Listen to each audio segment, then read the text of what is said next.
Hi guys, just a quick one. You will notice in this video that Owen is a lot louder than me. I had some technical difficulties, my computer is messing up and I do need to get a new one, so hopefully at Christmas I'll get a new one. Hopefully we can get this time being a bit better, so I do apologise for that. But please enjoy. We talk about the mission pack, we talk about who we think is going to win, and then we go through each match, so you might be able to find your match. We do them in match order from match 1 to 41, so please find your match, see what we say. We realise we're going to change how we do this because 82 get lists is a bit too much, but thank you and I hope you enjoy.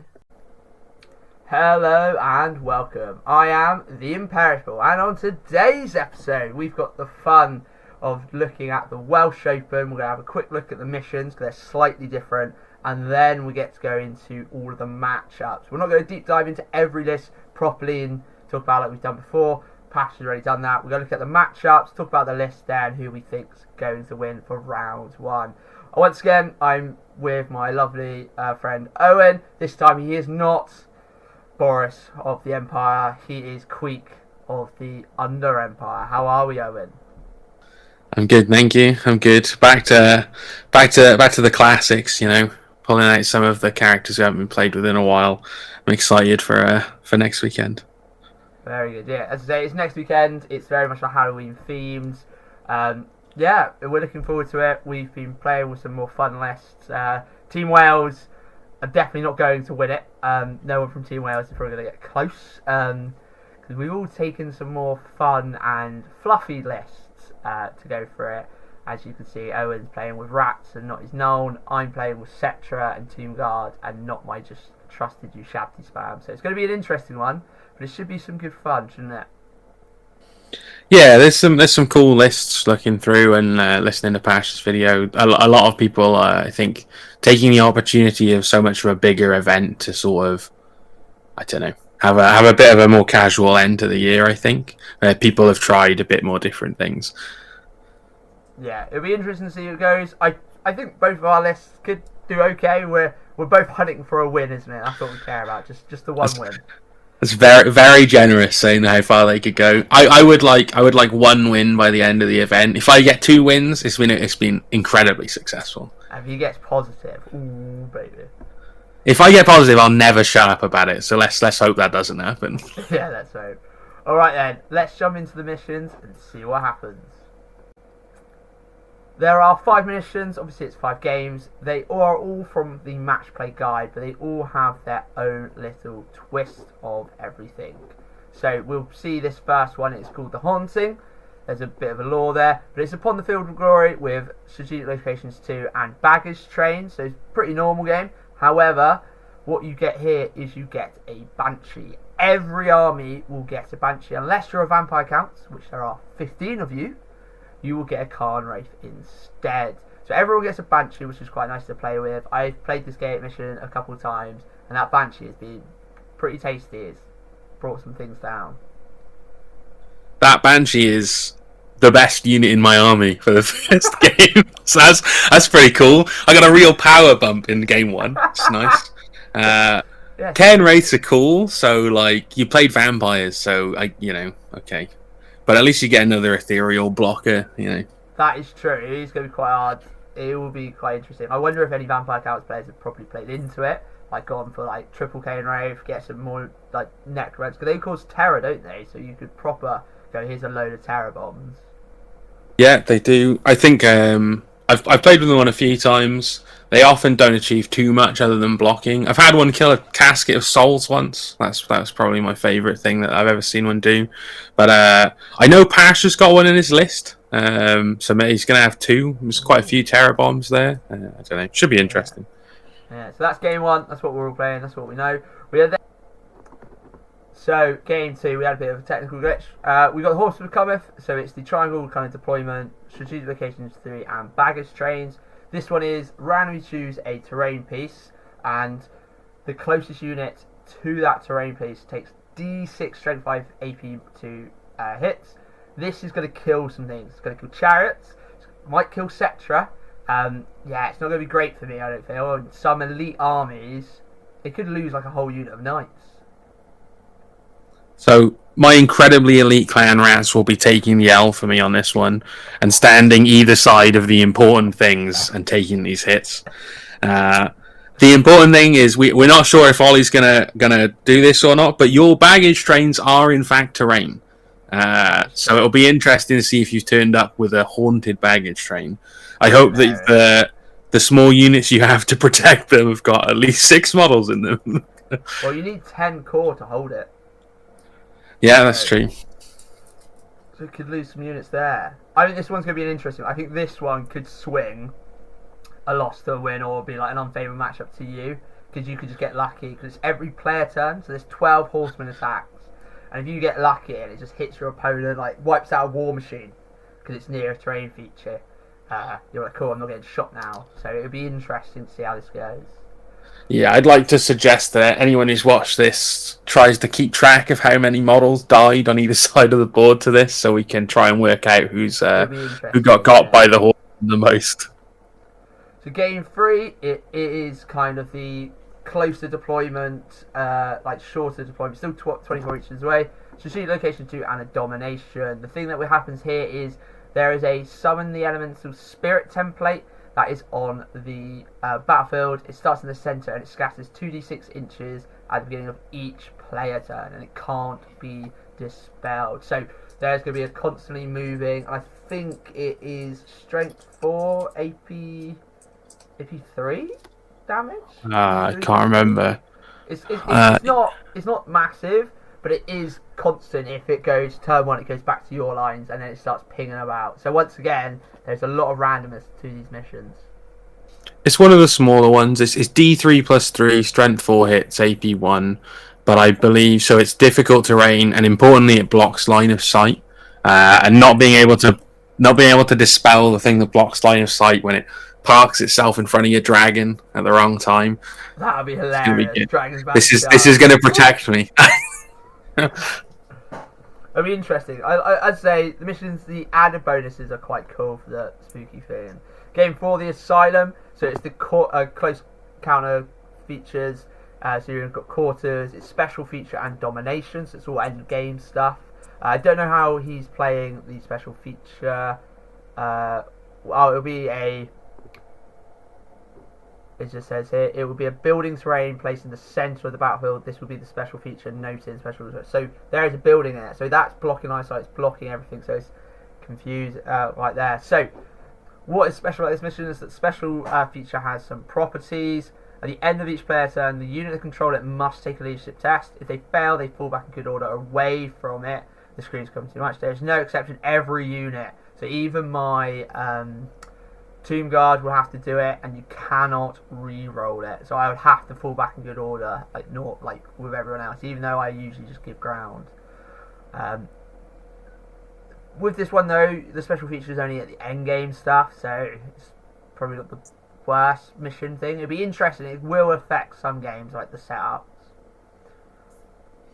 I'm gonna be hoping that I get, I'm gonna stick some Storm Vermin in it, leadership 10. Hope for the rest of the game. I have never actually looked up the defending a terrain piece rules, so that'll be new for everyone. I don't think you go into it. It's just whoever's closest. Oh no! Okay, I wanted to occupy it like a tower. Oh, what a shame. Yeah, I think it'll be more like that. And then game 5, Trick or Treat. So it's the kind of smaller deployment. So you're 12 inches in. It's 4 strategic locations, and that's it. Trick or Treat. The objective markers in the game may be booby traps. So roll a d6 when you score an objective marker. So this, you do score the points before they happen. On a 1 or a 2, it's a trick. The unit suffers D3 wounds with no saves allowed. On a 3+, there's not. Mate, this is how a dragon who's close to it kind of thing absolutely ruins it. Yeah. So D3 wounds, no saves allowed. If you don't score it, let's say, so it will only ever affect core units then, do you think? Because it says when you score it. So if I don't score it, I'm not going to booby trap. It must be that then. So only core stuff could actually get hurt by this. Yeah, that's true. That's true. So only if you're actually holding it, and so your dragons are safe. Boo. Settra was going to die to one of these. Hey, if we play I'll let you have. Settra can pick one up if he takes D3 wins. It's okay. Cool. I'll take 30 points. And what, can he run away with it and everything? Yeah. So those are the 5 missions. They're very kind of just obviously the actual missions themselves is normal, but it's those added twists which are going to be quite fun, quite interesting. I say me and Owen are there for a bit more fun, chill. So we're fine with all these, but I know that these missions, especially 2 and 3, I think those top players, it's really going to affect. I'm guessing these are going to be ethereal, so it can hurt your ethereal units. I'm curious, it's not in the pack, maybe someone will dispute it, but I'd be interested, because I can think this game is going to screw over a lot of people, I think. I think it should add a level of spice to your game. I think it's nice that it also encourages you to go out and hit each other, right? Like trying to get away from the terrain that might normally protect you. What would be funny is you win a combat, you overrun, or you'll get closer to like a terrain piece, and then it hits you. It's like, fuck. I don't know. But it'd be interesting. So those are the missions. Let's go have a look at the list. Well, the matches, I should say. So, as I said, me and Owen, we're not going to dive for every single list because I think that would be quite long and tedious. Pash has already done it, so it's big on him. But we are going to look at each match and we'll try and give our 2 cents, what we think is going to happen in it, and who we think is going to win. So, into match 1, top table already, we've got Robin and Nicholas. So, this is the French Nick. Let's see what he's got. So, we've got a Expeditionary Force. It looks pretty standard in the sense of its gyros, triple cannon, some stuff in there. So pretty normal gyro spam. And then we've got Nick. He's changed up from the Empire and he's gone for Beastman. So he's got a Beast Lord. He's got 3 Brace Shamans, a Great Brace Shaman, a War Gore. He's got a big brick of gore. He's got dogs. He's got dogs. He's got dogs. He's got dogs. Right. He doesn't have dogs. That's the Warhood. What a shame. Should have brought the War Dog spam, Nick. It's cooler, trust me. I thought that's 20 dogs, mate. I actually thought that was 20 dogs. If only. He's got 4 Razor Gores. They're just there to be a nuisance, frenzy bait, run away. He's got some Wargoyle with thing. Roman Warbands, that's the ambush. And obviously he's got Herdstone. He is Wild Herd, so he's going... I'm guessing he's going mass... potentially like Milestone spam, gets it off a lot better. He gets all the bonuses. I think this will be interesting. The dwarf shooting could hurt a brick, but I don't think it will do enough. Personally, the sappers will be quite important to hit with the dangerous terrain around them. But I'll be interested. I think I'm going to go with Nick here because I know who he is. I don't know. Sorry, Robin. But Nick is quite a decent player. He's got a quite good wild list. He's playing a bit of filth, so I'm going to go with Nick. Yeah, look, I think Nick's got the chalice. He's got the reserve moves, bound spells, 4 wizards for Vile Tides. There's only 6 gyros. Those are all die in the first couple turns to Vile Tides. I think. The cannons are pretty... I think the dwarves are up against it. But if you shoot your cannons at his characters, he might fail the look access, and then you'll win, Mr. Dwarf Man. So, good luck. That beast will be a nightmare in combat. It would just be that... I think if the dwarf guy can kill off kind of the chaff, this stuff... Annoyingly, all of this is probably going to be in that gore herd, so there's a lot of points in that gore herd. So, it'll be interesting. But I'm going to go with Nick on this one. So... Game 2, we've got Jack Ward versus not our Owen, a different Owen. So Jack Ward has gone for vampires this time. He's dabbled with chaos. He's dabbled with Expeditionary Force last time I saw him, and he's now going with vamps. It very much looks like Charlie's list. Maybe he's copied it and see how he's gone there. So Jack Ward has got a Master Necromancer level 4. He's the general who's on foot with Scepter, Spell, and Cloak of Mist and Shadow. So it's an ethereal general. He's going to got a level 3 Mortis engine with Dark Magic, Talisman, and what you would normally see. He's got a level 1 Illusion. I think you're going to see this a lot. I've got one. Just sits in your brick on a 7-up. They get -1 hit. It's really strong and cheap. Double Banshee. He's got the White Lord with the Helm of Commandment. He's got the big Graveguard banner with Drakenhof. double zombies, and double hex raves. So loads of ethereal, lots for them to deal with. But I think Owen's got a chance here. Because Owen has got a general in the Empire with Witch Hunter's War, Dragon's Bow, the thing. He's gone a Nuln, sorry. He's got a Captain, he's got a Priest, he's got Master Mage, Witch Hunter. So he's got the Demon, that gives the magical attacks, doesn't it? Yeah.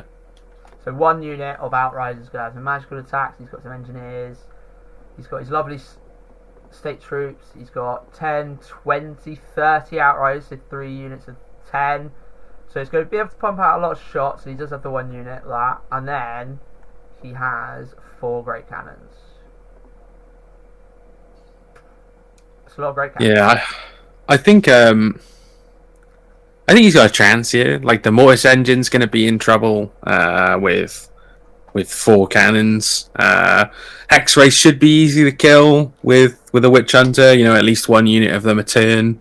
But you're going to really struggle to... And I don't see him ever really getting the General, which means if you aren't able to kill the Graveguard all at once, you're not necessarily ever going to kill that unit. And maybe you don't even try. The issue is that you've only got really 1 unit with magical attacks, and he also has 2 Banshees. I guess you don't put the General in a unit, so you can use his Dragon Bow to shoot something that isn't what the Outriders shoot. But he's got the Ring of Tal to give you the ward save, so you want him in the unit. I think that this is... Vampires isn't a very good matchup for Nuln. No. He's got a chance, but I reckon Jack's probably got this one. Oh, really? I think it'll be quite close. I wonder, in my eyes, if Owen gets turn 1 and he's able to get 4 cannon shots at the Mortis Engine, that's a big already 400 point swing. It's some reses, then he tries to get rid of some hex rays. It probably is in favour of Jack, but I think Owen, if he rolls well, if he spikes, I think he'll do alright. I think it could be quite close. I don't think it'll be like a 20-0. Yeah. Well, Owen also has his own Banshee. Owen does have his own Banshee. Oh, and there's another Cairn Wraith on the board. Yeah.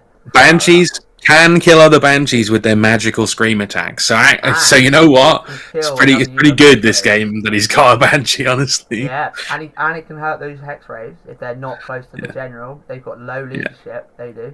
You've only got it's extra magical attacks. That's pretty good. That's pretty good. Yeah, so potential. Okay. Game 3, we've got our own Owen. We got the Rats. We got to talk through this list. It's an incredible list. Alright, okay, let's just start with the Warrior. No, let's go to the Rats. So, we've got... I'll let you say it. It's your list. Alright, I got a Grey Seer, level 4 Demonology. He's on a Screaming Bell. Probably, objectively, the worst mount in the game. It's terrible. It's really, really expensive. I've paid for him to have a Storm Demon and a Ruby Ring. The idea being my Grey Seer is going to be sat on this spell. Yeah, exactly. He's got 2 Bound Magic Missiles. His Demonology for a 3rd, potentially. Like, just slinging spells on top of a bell. It's cool. I got a BSB with the Swift Stride banner and a Potion of Frenzy. Hell yeah. Warlord with the Fellblade. He's my general. I expect at least one of my games, my general to die to my own sword. So someone will get 300 points off of him. I got an engineer with a Shadow Magnet. It's kind of like a level 1 of Illusion, except it costs more. But you always have it, though. Always have it. There's no Dispel in there. Yeah. So I've got 2 units of 20 Clan Rats with a Rattling Gun each. They've got some command. 23 Storm Vermin, full command with the plus D3 combat res banner on top of the usual, which is good. 2 Doom Wheels and Wrinkly the Hell Pit Abomination. Wait to see him. This is a truly dreadful list, but it's got all the cool toys, so I'm excited to play it. It's what Warhammer's about. It's about fun. Yeah. Fun and escape. Yeah. However, that Skaven Warlord, that Fellblade can fuck things up. It's a surprisingly good character. When he's already got 4 attacks, 5 when he's got Frenzy, sometimes 6 with spells. Like, he's got good stats. He's initiative 7, so unless he's against an elf, he's probably going to go first most of the time. He's a very cool character, actually. I really like him, And the especially with skill leap when he hits, he can then fuck when off he straight hits. away afterwards, unless he's in the challenge. Yeah. He's uncannonable, as they say. Every time you shoot cannon at him, he just switches rank and you can't hit him anymore. At any point, isn't it? It's any time you feel like it. It's great. It's bullshit. But let's see what you're up against. So we've got Warriors of Chaos. We've got a unkillable dragon with Result Champion. We've got a Lord who's on foot. He's on foot in the Warriors. That is -1 to hit shooting, I think that one. He's got an arcade familiar. Oh, that's interesting. I've never actually seen anyone use it. He's then got 5 Knights of Nurgle. He's got 16 Warriors of Zeech, 3 Dragon Ogres, 3 Dragon Ogres, and 2 Gigantic Swarms of Chaos. This ain't optimal. I feel like you could do this. Your brick beats his brick, and that'll be 6 points. The Knights will fall over. I think that I have a chance. I think Paul's list is probably better than mine. Just the fact that he's so. If you look at the top line in both of our lists is a 480 point character, and I would suggest that his is probably a lot better than the Screaming Pal. But I think that Paul's got a good edge in this, but I have a chance. And honestly, the Banshee is going to make a huge difference against Warriors. That Banshee is going to insta kill that unit of Knights. Because he's only leadership 8, I'm leadership 10. You know, I've got 2 advantage on our Banshee. He's going to roll double 6. That unit goes turn 1. You then do it on the Dragon Ogres over 2 turns, and they die. We'll see. I think Paul's got the edge here, but I reckon there's play. I think there's something could happen here. I'm backing Owen. This is going to be his 1 win, and then he's going to play Cafe turn game 2, and then get 20 O's in 5 minutes. Yeah, Paul's going to mess it all up. I'm going to 20-0, and then I'm going to have the worst tournament of my life as I play Cathay back-to-back for the next 4 games. Yeah, that's what's going to happen. We called it. But you get your 1 win. Yeah. Okay, game 4. And we've got some Wood Elves, which is nice to see. We've got a Glade Lord on Dragon with Armor Enemy Score and Talisman Protection, so it's a 5-up, 5-up. He's got all the things that make him better in a challenge, I believe. I mean, the cat makes him better. He's got another Glade Lord with the Wild Run, the Kindred. I think that gives him a 6-up Ward and Frenzy. And he's on a Great Stag with Overblade and Orion's Favour. I don't know what that does. We've got Spell Singer on Warhawk.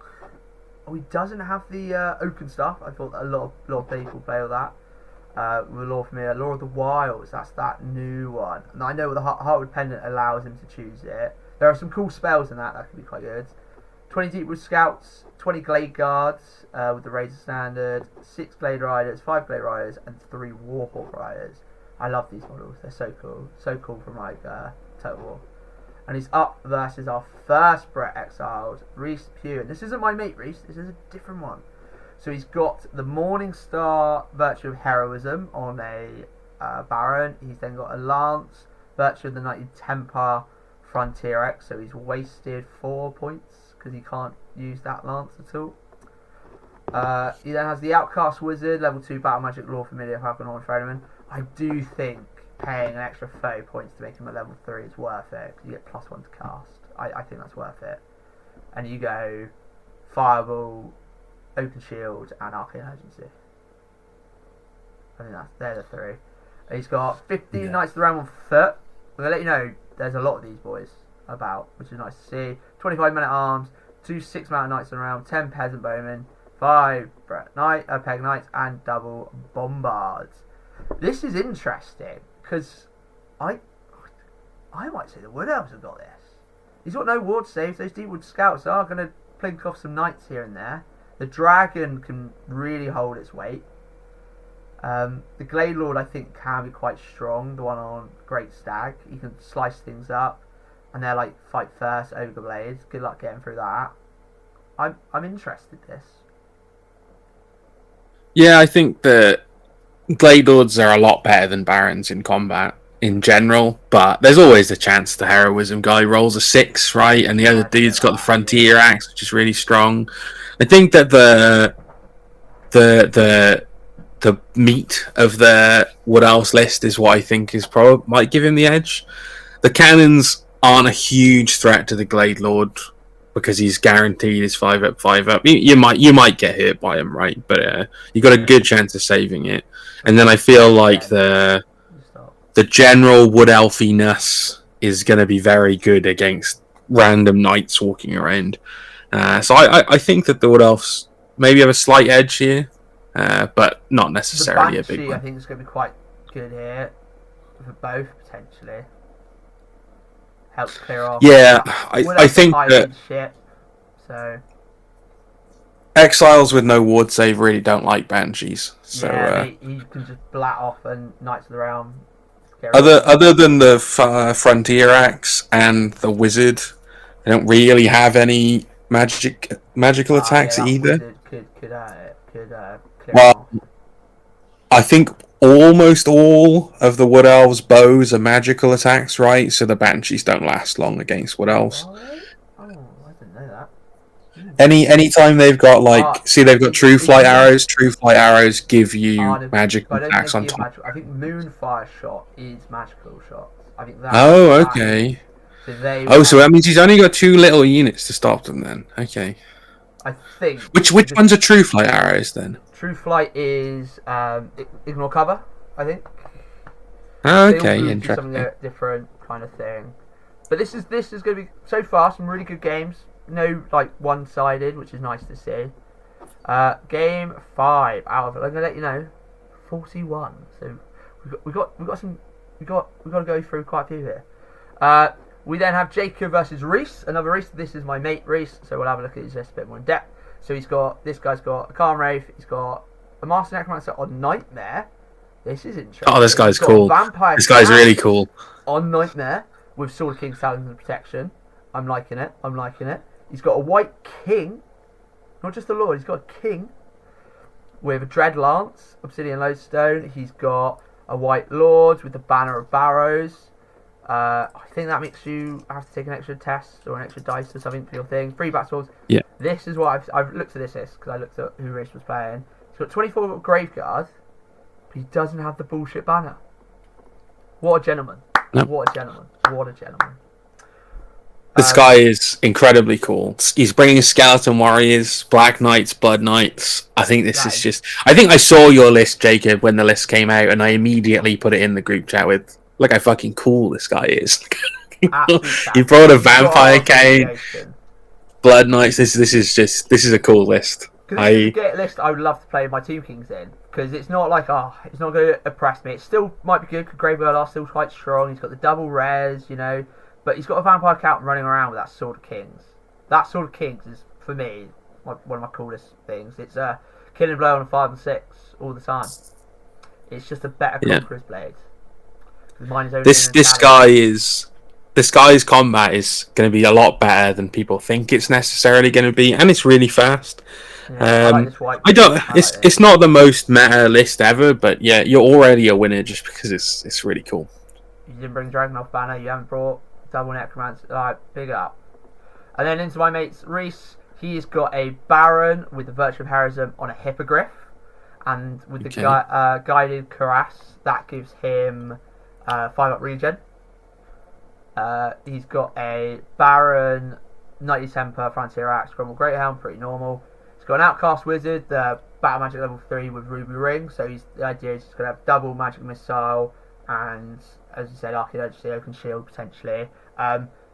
This says how Settra dies to Fireballs, because I don't get a regen, I take an extra wound, so Settra died just to Fireballs. It was really sad. Hell yeah.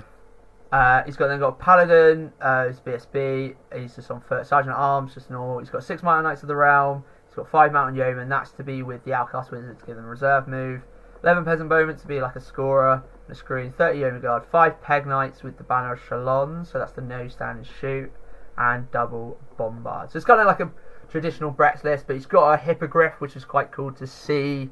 He's got like a shooty wizard that's just going to be running around. Yeah. I think it's quite fun. I think this is going to be a fun game to play. I think this will be. I think they'll both enjoy this game because I don't think it's either oppressive for both over the other. Like, yeah, he doesn't have to deal with a lot of magical ethereal, which is nice. He's going to have 2 Khan Wraiths his opponent, so that's quite nice. This really is going to come down to how effective are the barons, and I think that Vampire Lord takes him in a fight. Vampire Lord doesn't take the Hippogriff because it's only a killing blow. That's true, but I think he's got the stats to win unless the Baron rolls a 6 is all. I think he'll be okay. It's going to be interesting, yeah. That Vampire count, I want to see how good this is. I might try and speak to Jacob and see. This is a toss up. I'm going to say Reese because he's my mate. I'm going to say he's going to win. Go for it. I'm going to big him up and see what happens. Yeah, he brought all of the cool Exiles tools that I'm sure we're about to see in every other list. So I think he's got an edge, but I'd like a vampire count to win a game. You know. Yeah. Well, you talk about vampire counts. We've got 2 of them. So we've got the Scottish King, Pash. We've got Nigel. He's level 3 Mortis Engine with a spell from his skull staff, Talisman of Protection. Quite nice. He's got a level 4 Settra. I don't know what. So his general is on the Mortis Engine. That's interesting. He's got double 2 Manchi. He's got Kayan Wraith. He's got the White Lord, like the normal you'll see. He's got 27 Graveguard with Drakenhof Banner and a MR1. 20 zombies, 3 Fellbats, and double Terrorgeist. So I like this list. I like this list a lot because those are my models. If you didn't know, Bryn, Pash is borrowing my Vampire's army. So any points that he wins truly belong to me, actually. So I hope he goes all the way. You're going to win. I know, it's going to be great. Oh, this is great. Oh, this is cool. Like, I like how he's brought a Khan Wraith himself. So in this mission, he's going to have 2 Khan Wraiths. I know it doesn't really matter because he's versus another vampire counts, but it'd be interesting. Yeah. I do think that could be quite useful. These 3 Fellbats, I think they're really good because I believe they are Monstrous Cav or Monstrous Imp. Yeah. So they are 9 useful. So this can kill a baggage train. Even if one more dies, this can kill a baggage train. So that's probably why he's got it and he's there to go in. So I like that.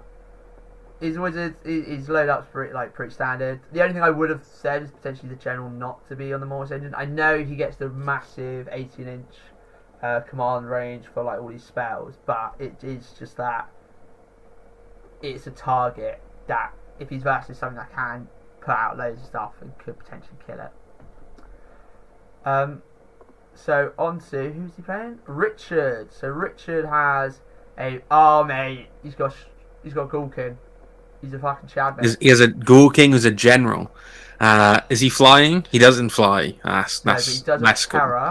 No, is that what Beguile means? No, Beguile is re-roll 6s to hit him, I think. Yeah. Or is it the leadership test makes you weapon skill makes you only hit on 6s like maybe? Something to do with fighting. Yeah. He's got Mortis Engine. He's got a Ghoul King, Chad. A White Lord just to be a standard, so no Hand of Commandment. He's got dogs. He's got dogs. Dogs. He's got I'm a big fan of dogs on the vampires list. He's got dogs, but he doesn't have the Drakenhof banner on them, but I can see where it's going. He's got some warriors, zombies, a Terrorgeist, and he's got 8 Blood Knights, which is cool, because I do love Blood Knights. They're very hard hitting. The 1 wound's big, but hard, but you can always raise them. And they've got the Drakenhof banner.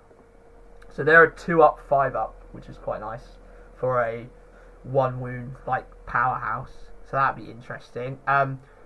This list is so much better than Pash's because he's got Ghoul King, and you know Pash doesn't like Settra, so fuck Pash.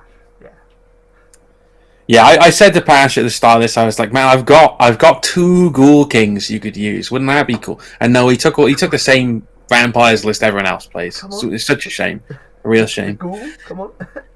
So I sort of want him to win because you know his points are my points, but no, in reality, I think Richard's got this. He's certainly won the vibe check, even if not the game. So yeah, I do think Pash will win though. I think his list is the better Vampire Count player. But Yeah, but I think Pash, along with a few of the other good Vampires players, will probably all do very well at this event. Yeah. Boo Pash. Okay, match 7. We've got Liam v Sam Freestone. So one of the first Dudley boys. So he is playing Herald's list, which is cool. He is playing a Chaos Lord on the Manticore, an Exalted Champion on a Manticore, Sorcerer Lord on Steeds, Double Knights, Marauder Horseman, Chosen Knights. This is cool. It's Heralds, it's all mounted, it's proper go at you. He's got Manticores, which are quite shit. But it's fun, it's cool, it's Heralds. So he's really, like, loads of people have really brought a lovely list that I'm really interested to see, and I'm happy to see this. Yeah, it's just a full cav list, go at you. Everything. Well, I know these now have counter charge, which is quite nice. He's up against Sam with High Elves, and Sam's got a really boring list. You know, he's got Double Dragon. One's a High Magic with Steel Rebirth, Talisman Section. The Prince is unkillable. The Armor of Calidor. Blah blah blah. He's got 10 Leaving Reason, 10 Silver Helms, double Sky Cutter, and 2 Sisters of Avalon. This is kind of what I played against with the Team America core bags list. The Double Dragon, Cav, for the rest of it, Sky Cutters. Sky Cutters are really good for 90 points. They're able to just be a nuisance, jump over. They are unit strength 5, so they could destroy a baggage train if they get there, and they can fly 20 inches. It's not a bad shout. Yeah, I just I think the 2 dragons are going to win this game on their own, which is really sad. But good luck, Liam. I think Sam's probably got you here. Bow of the Seafarer against Knights. Also, if you show them your flank, or if they're sisters, they can just move 5 inches and shoot and still hit you on 2s with a bolt thrower. That's gonna. I think this is an uphill battle for Liam, but it's a cool list. The only thing that could have improved on his list is if the Sorcerer Lord was also on a Manticore. Just thoughts for next time, Liam. It was points. That's the reason. It was points. You couldn't get him in. Shame. But I do like he's got the Obsidian Dread Glaive, which is quite a cool weapon. It's like 50 points. Very cool. 35 points. He does quite a lot of stuff for the Exalted Champ, which I quite like. But yeah, so Sam, we think you've got the win. Okay, match 8. The first toll on the first Tomb Kings player. So we've got a Dragon, Illusion, Warding Sprint. Yeah, I looked at this. I don't know how I feel. He's got level 2 Illusion, Amulet, Serpent, so that's obviously going on Scarce and Archers. This is very much just a basic Tomb Kings list. Very much feels like out of the box that you get. He's got a Tomb King. It's not even the unkillable Tomb King, so he's just brought a Tomb King. He's got 30 Archers, some more Warriors. He's got 3 Yashabti, he's got a Net Casket, he's got a Next Swing. This is a very nice, probably more thematic Tomb Kings army. Double Dragon is still strong, but it is that thing of he doesn't have a weapon, he doesn't have a Lore Familiar, so Illusion might be bad. The Dragon, the Conqueror's Blade's cool, but it's not the unkillable dragon, so it can die to quite a few things. So it'd be interesting. And he is up versus Sam, who is a very good player. He's got double Necromancer, one's a Morse Engine. He's got a level 1 Illusion. I think a lot of Vampire Counter players are taking this, because I think Sam took it in Toy Soldiers, which was a big event. He's got double Banshee, Gravelord, Graveguard, Brookle Scares Moras, double Zombies, and Hex Raves. Kind of similar to every other Vampire Counts list. I'm going to say Sam's got this quite comfortably. I'm going to go Sam very comfortably on this. Yeah, I agree. Tomb Kings aren't known for their good leadership against some screams and much better quality. Other than the dragons, I don't think he's got a lot going on here. But the dragons can still give him something in this, right? They can kill a Mortis Engine. They can do something to some of these units. But I think Sam's a good player, and I think he's got a better list. So I'm sure this is going to go his way. Yeah, because all Sam has to do with the High Priest one is just get a Tomb Bench in front of it, and then you sit there forever, and then he just starts slowly screaming it to death, and it can't be rezzed. That's what Sam will probably look to do. Don't forget, Tomb Kings do, we keep forgetting, they do get their own Screamer, so it'd be interesting. But yeah, I'm going Sam on this one. Sorry, Hayden. Tomb King brethren. Match 9, we've got Nick Welsh versus Sophie. So Nick Welsh is once again playing Double Dragon, High Owls, but he's doing it from China Warhost. So he's got loads of Woodsmen and Lion like Chairs. He's got Double Sisters again with Sifa and Ruby Ring. Look, if there's anything in High Elves that doesn't matter, it's their core. They have some of the best units in the game and the worst core in the game. The only difference is Nick gets a forest, so I think his might be better than Sam's because they've got the same list, but Nick has an extra forest. And that could be a fucking nightmare. It's going to be really, really annoying. And then he is up versus Sophie, who is bringing her Expeditionary Force. So it's double Doomseeker, double Organ Gun, double Cannon, only 2 gyros. It's very much it's an Expeditionary Force, but it's quite cool. It's quite interesting, in the sense of it's not just gyro spam. She's got some Doomseekers that she's put points into. So these are 240 points that you probably won't get at the end of the game. So it'd be quite annoying, and because you have to just kill them, because they will get their more points if you just try and keep them alive. I've learned that the hard way.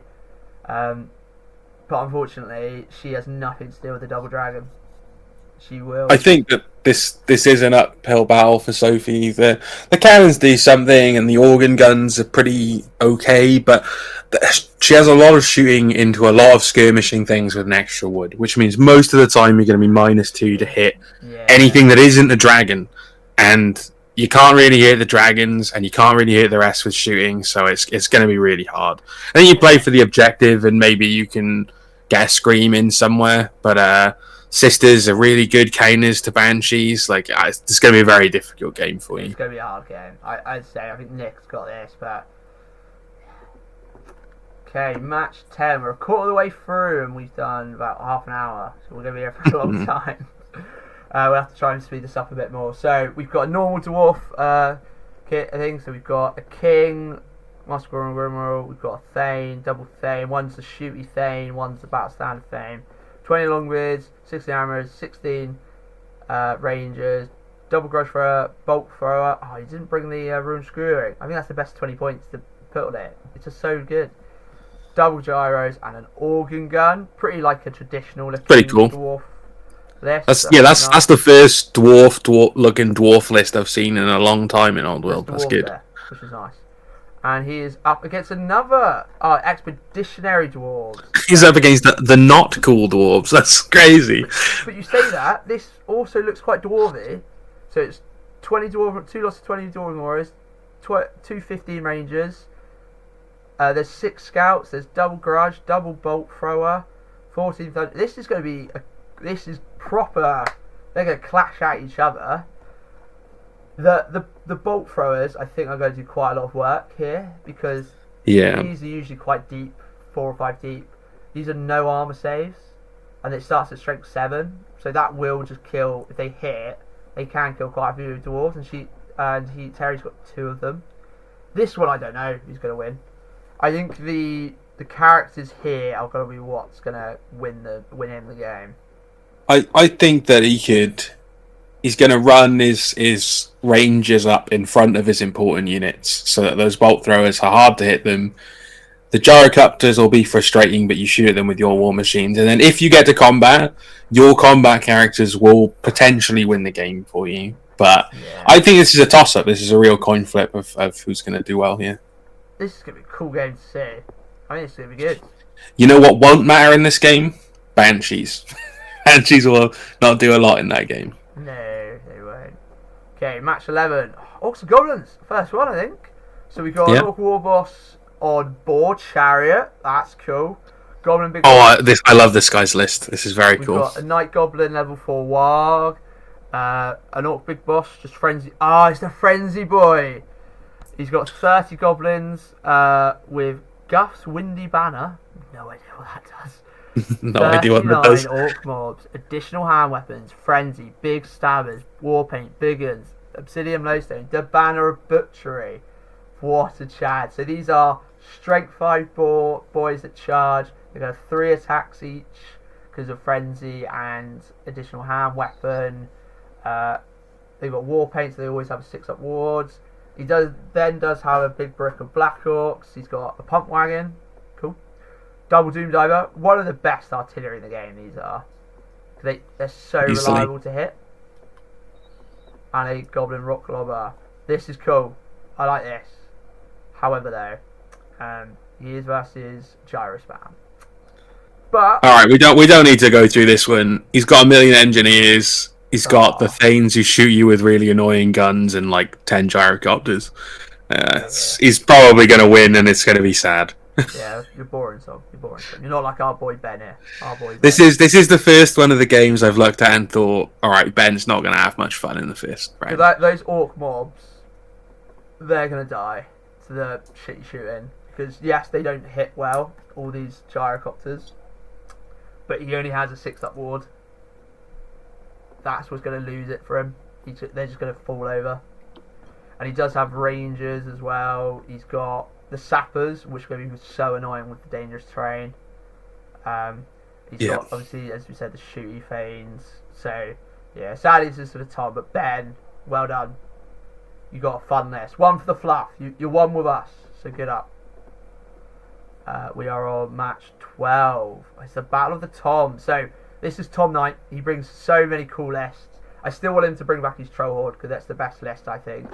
He's got Goros Warhoof, Sire of 1,000 Young. Okay, so very this cool. is the Centaur character. He's then got a Beast Lord on Racecore Chariot. He's got a Great British Shaman on a Racecore Chariot with the Black Maw, so he's going for combat, which is cool to see. 20 Gore, double Chariot, another 20 Gore, 5 Centaur Gore. So he's got 13 points missing. I believe it's to give the Centaurs the buff from Gore's Warhoof, because you can't select it on new recruit. I checked, so I'm wondering why he had 13 points spare. He's got Dragon Ogre, Shark Attack, pretty basic, like normal, and he's got a Bone Grinder Giant. Come on, Tom. Alright, this is a cool list. This is a very cool list. I love it. The Bone Grinder's cool. Wow, as our Mikhail has been talking, in the new Renegades crowns, you can take 2. You can have 2 in one list. Very and then interesting. Tom, who's got kind of just the 4 monster spam of Chaos Dwarves. So he's got the Sorcerer Prophet, that's T7. He's got the Black Oak War Boss, which is really, really strong. He's actually got dwarfs though. He's got 18 Iron Guards, so we'll give him that. Well, you're required to take at least 10 of them. So yeah, but he's brought an extra 8, so give him that. Yeah. He's got 5 Black Oaks because he has to take them. He's got 20 Hobgoblin Cutthroats, double Iron Demon, and 10 Sneaky Gits. So the Iron Demons is going to be a pain for quite a lot of people because they're T7, they can really hurt. So it's 4 big monsters. I'll be interested in how it goes. This is a Shark Tank because I know when he was down at Black Country, it was quite hard for him because I think he got some tough matchups. But it'll be interesting to see how he does. He's very good with his Chaos Dwarves. He's basically only played with them, so I'll be interested to see. But I will say Tom will have this game, sadly. But Tom Brawoski. I also believe that a Tom will win this game. This is when it's a draw and we get it wrong. Okay, match 13. We've got Peter versus an Heresy Crusade of Truan. Truan? Is that how you say his name? Truan? Yeah. My thing's frozen. Anyway. So he's got a Night Goblin Odd Knob. He's got 2 of those. Oh, I hate it when people do this. I don't care about his stats. He's got 3 wizards, Odd Knob wizards, and a big boss. He's got 39 goblins, 30 goblins. Does any of them have it? He's got the big regularity banner in this one. 30 goblins, all with fanatics. He's got another 20 with 2 fanatics. He's got a Bolt Thrower, Rock Clobber, Doom Diver. So it's just it's Night Goblin spam. It is. I like it. I think at least he's kept it all together though as well. Right? He's not like throwing in some dragons because they're good. He's playing Night Goblins, and I think that's quite cool. Yeah, it's very cool. Oh, things messing up. I don't know what's going on. It's frozen up. Fucking great. I hate this thing sometimes.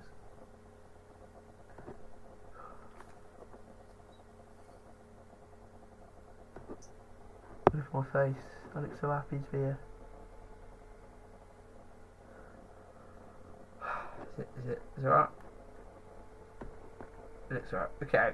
And then we've got Errant Crusade. So we've got a Duke on Pegasus.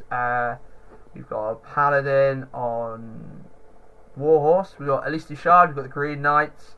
We've got 21 Knights Errant. He's got some Squires. And he's got Peg Knights. He's got 5 units and characters, basically. That's it.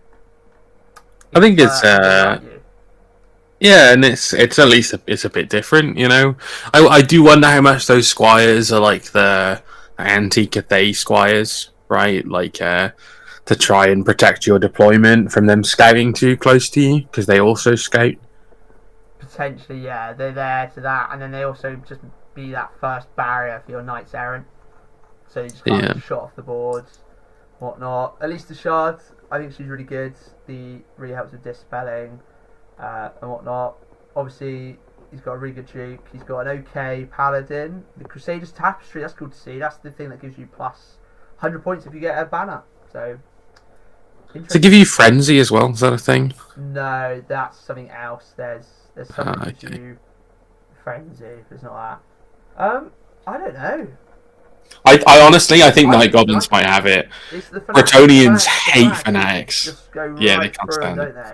And he's only got 3 units. If this guy just bubbles up most of his Night Goblins, you can just chuck them out, and it just really hurts them. Yeah. And then he's got the Rock Lobber to try and go and hit certain things, and the Doom Divers. Sorry, I mean, I'm going Night Goblins here. Big up, Peter. Night Goblins. Same here. Match 14. Okay, so we got Mikhail versus Yanni. So Mikhail's brought a Mortuary Cult. He's got an Illusion Dragon. He's gone for the Staff of Eons. I don't like the Staff of Eons. For 10 points less, you get the Serpent Staff, which I think is better. He hasn't gone for the Lore Familiar on the Illusion, which I think if you're doing it, we'll see, you might tell me wrong, is you go for it on that, because you make sure you get Spectral, you make sure you get Column and Miasmic Mirage to really just buff it. But he's gone for the Lore Familiar on level 3, he's got another level 2, he's got 36 Skeleton Archers, but he doesn't have the Poison banner or Poison item, so I'm a bit wary on that, because I just think you go Skeleton Skirmishers, because they can all shoot. He's got Horse Archers, he's got some Skeleton Skirmishers, he doesn't have them in ambush, he's got 12 Shabti, he's got 2 Tomb Scorpions and a Casket. It's pretty bog standard. Mort Cult, I think there are a few things that I would do differently. I don't see a point on this level 2 to have this model to be a level 2. Just make him a cheap 80 points and make him that. What's it called? The reroll ones to hit. That's the banner I would usually go for. He's up versus Yanni. So Yanni is playing Gyro Spam. He won it at the North Wales Open. But his list, I think he played Steve, our Oxford Goblin player, and he had a bit of crisis. He got walloped by them, and so he's panicked, I feel, and this is not trying to be me and Yanni here. He's gone for steam guns on his gyrocopters, and they're in units, so I think that's going to be quite hard for him to control. And he's taken them to be anti-brick, so to go, if he's up versus those Night Goblins, to go close and flame them. But it's a pretty kind of normal looking thing here. He's got double sapper, he's got 6 scout, he's got 8 normal gyrocopters, he's got triple cannon, he's got the thunderers, which are quite cool because they are quite just good at shooting.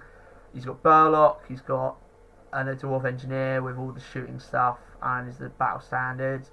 It's just a typical kind of gyro spam, but he's gone for steam guns. I'm curious on that. So I don't dislike steam guns as template weapons go. They're like one of the only ones left that actually really works because the unit is fly 10 and skirmish at least. But it's probably not as good as a clatter gun in a lot of situations. You can't march and shoot them, and it's very good in some lists, right? If you was playing against someone with massed infantry, sure they can be quite good. But against this list, I think they're going to be hard to get much out of. They're not going to do a lot, those steam guns into this game, unfortunately.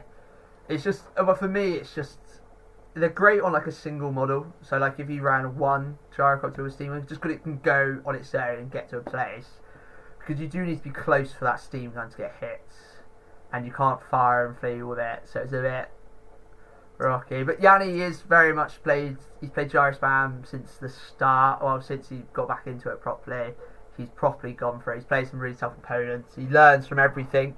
Because I'm going to be playing them on Saturday, so it'll be interesting to see this. I think, as you said, the steam guns can be quite good. Like if you got versus the Night Goblin spam, maybe, because that can just shred them, absolutely shred them. But yeah, this is going to be. I think Yanni's played me with Ushabti spam, with less Ushabti. I'll give him that, and it's been quite hard. But I think Yanni he's good enough versus that. I think he could break him. I think he needs to be charging the gyros and get into the combats and get those impact hits, make those Ushabti not shoot. I think that's where it's got to be at. I think it's going to be a close game. Yanni's got practice against Ushabti, and it's not the most Ushabti you'll have ever seen. So I don't think I actually think that in Mort Cult, the Wizard Dragon is not an amazing dragon necessarily. So that's his general. If that goes down, this all dies. Against three cannons and this is where rooms of flaming on your cannons can be decent because they are dry as dust for extra wounds. Yeah, but I think that this will just be a close game. I don't think either side has a massive edge. Probably the best player will win. Yeah. Hopefully that's our Yanni. I'd say I'm going to give him some practice versus Team King. Hopefully he can smash me on Saturday so he knows what he's doing. On to match 15, we've got our boy, Chris White. Chris White, the legend. Nurgle this time. The Nurgle boys back. He's got his great unclean one. He's got his 2 arrows. He's got some Corn Furies. We'll let him off on that. And he's got 2 bricks of Plague Bearers and 2 years of free Beast of Nurgle. This is such a chef's kiss army, Chris. You're a legend. It is very good. I love Beast of Nurgle. I think they're incredible. Plague Bearers stocks have gone up since 1.5. Like they are very good at holding some objectives. Let's see what's he up against. Liam Howie used to play Orcs and Goblins. He was let's see what he's doing with the Nomadic War, the first Welsh. Yeah, we championed him. We gave him loads of props, and now he's gone to filthy brats. Boo. Terrible. He's got a Baron, Knightly Temper, Frontier Axe, the normal stuff. He's got Damsel level 1. He's got the Flame Strike Wand, which is quite cool. That's the you get a free fireball once per game, and it's like a power level like 3 or something. It's quite cheap. It's like 20 points. He's got a Paladin, the Impetuous Knight on with Spell Your Axe, which is quite cool. Double Knights of the Realm of Foot. Double. He's got double Peasant Bowman, 10 mans. I would make these slightly bigger. Make them like 12 mans, just in case one dies. He's got 2 bricks of Yeoman Guards. He's got 5 Peg Knights, and Ben would be impressed with this. Double Bombard, double Treb. Yeah, boy. Yeah. That is going to be a bad start for the game for the Great Unclean One, probably. Not looking pretty. They do get to go first though. The demons are going to get a move and some wizardry in. If that Great Unclean One does the dark magic character teleport, can he teleport himself, or does it have to be infantry? Yeah. Oh, I don't know. It could be cool. It could be very cool. I think. Look, how he's brought what is closer to a meta objective taking list. I think. But he didn't bring all of the tools that people get, that people often use. Like he's only brought 1 Royal Pegasus, the other one's just a Barded, 1 unit of Peg Knights. His objecting holding will be great with 2 units of Yeoman Guard. 45 Yeoman Guards, yeah. I think it'll come down to the War Machines. Do the War Machines kill the big demons? If they don't, I think you got a real game on your hands. But yeah, because that's the issue. There's no what's it called, regenning on that, like getting wounds back on that Great Unclean One. And if you fire 4 like double Treb and double Bombard into it, like could do a lot of damage. Yeah, I think Howie's got the edge here, but Chris is never out. I believe in him. Who's our boy? He's our MVP. He's the one we want to win. 16. What have we got? We got Aaron with. He's the other royal host, and he's versus our own Matty B. So he's got King and Herald on. Oh, I got that wrong. He's got a Herald on foot. He's got a King on Chariot, who is his Hierophant. He's got a Prince with the Royal Mantle. So that gives everything around this Prince the My Will Be Done. So you might just stick it in like the Tomb Guard, but stick the Chariots near him so they get to go forward as well. He's got double Chariot, normal Chariot. He's got a big unit scale and infantry. He's got a semi-OK brick, smaller than my brick, you know. He's got 5 Tomb Guard Chariots with the Razor Standards, and he's got a Screaming Skull. So 5 Tomb Guard Chariots with the Razor Standard is really cool. That's really cool. It's just for those impacts, because they get D3 plus 1 each. Yeah. So it's quite good. The Tomb King will be quite good. The Flailed Skulls will be quite nice on it. I quite like this Tomb King. It's quite cheap and it's quite tough, which will be interesting. I like it. I think it's really cool. I think this wizard should have been a illusion.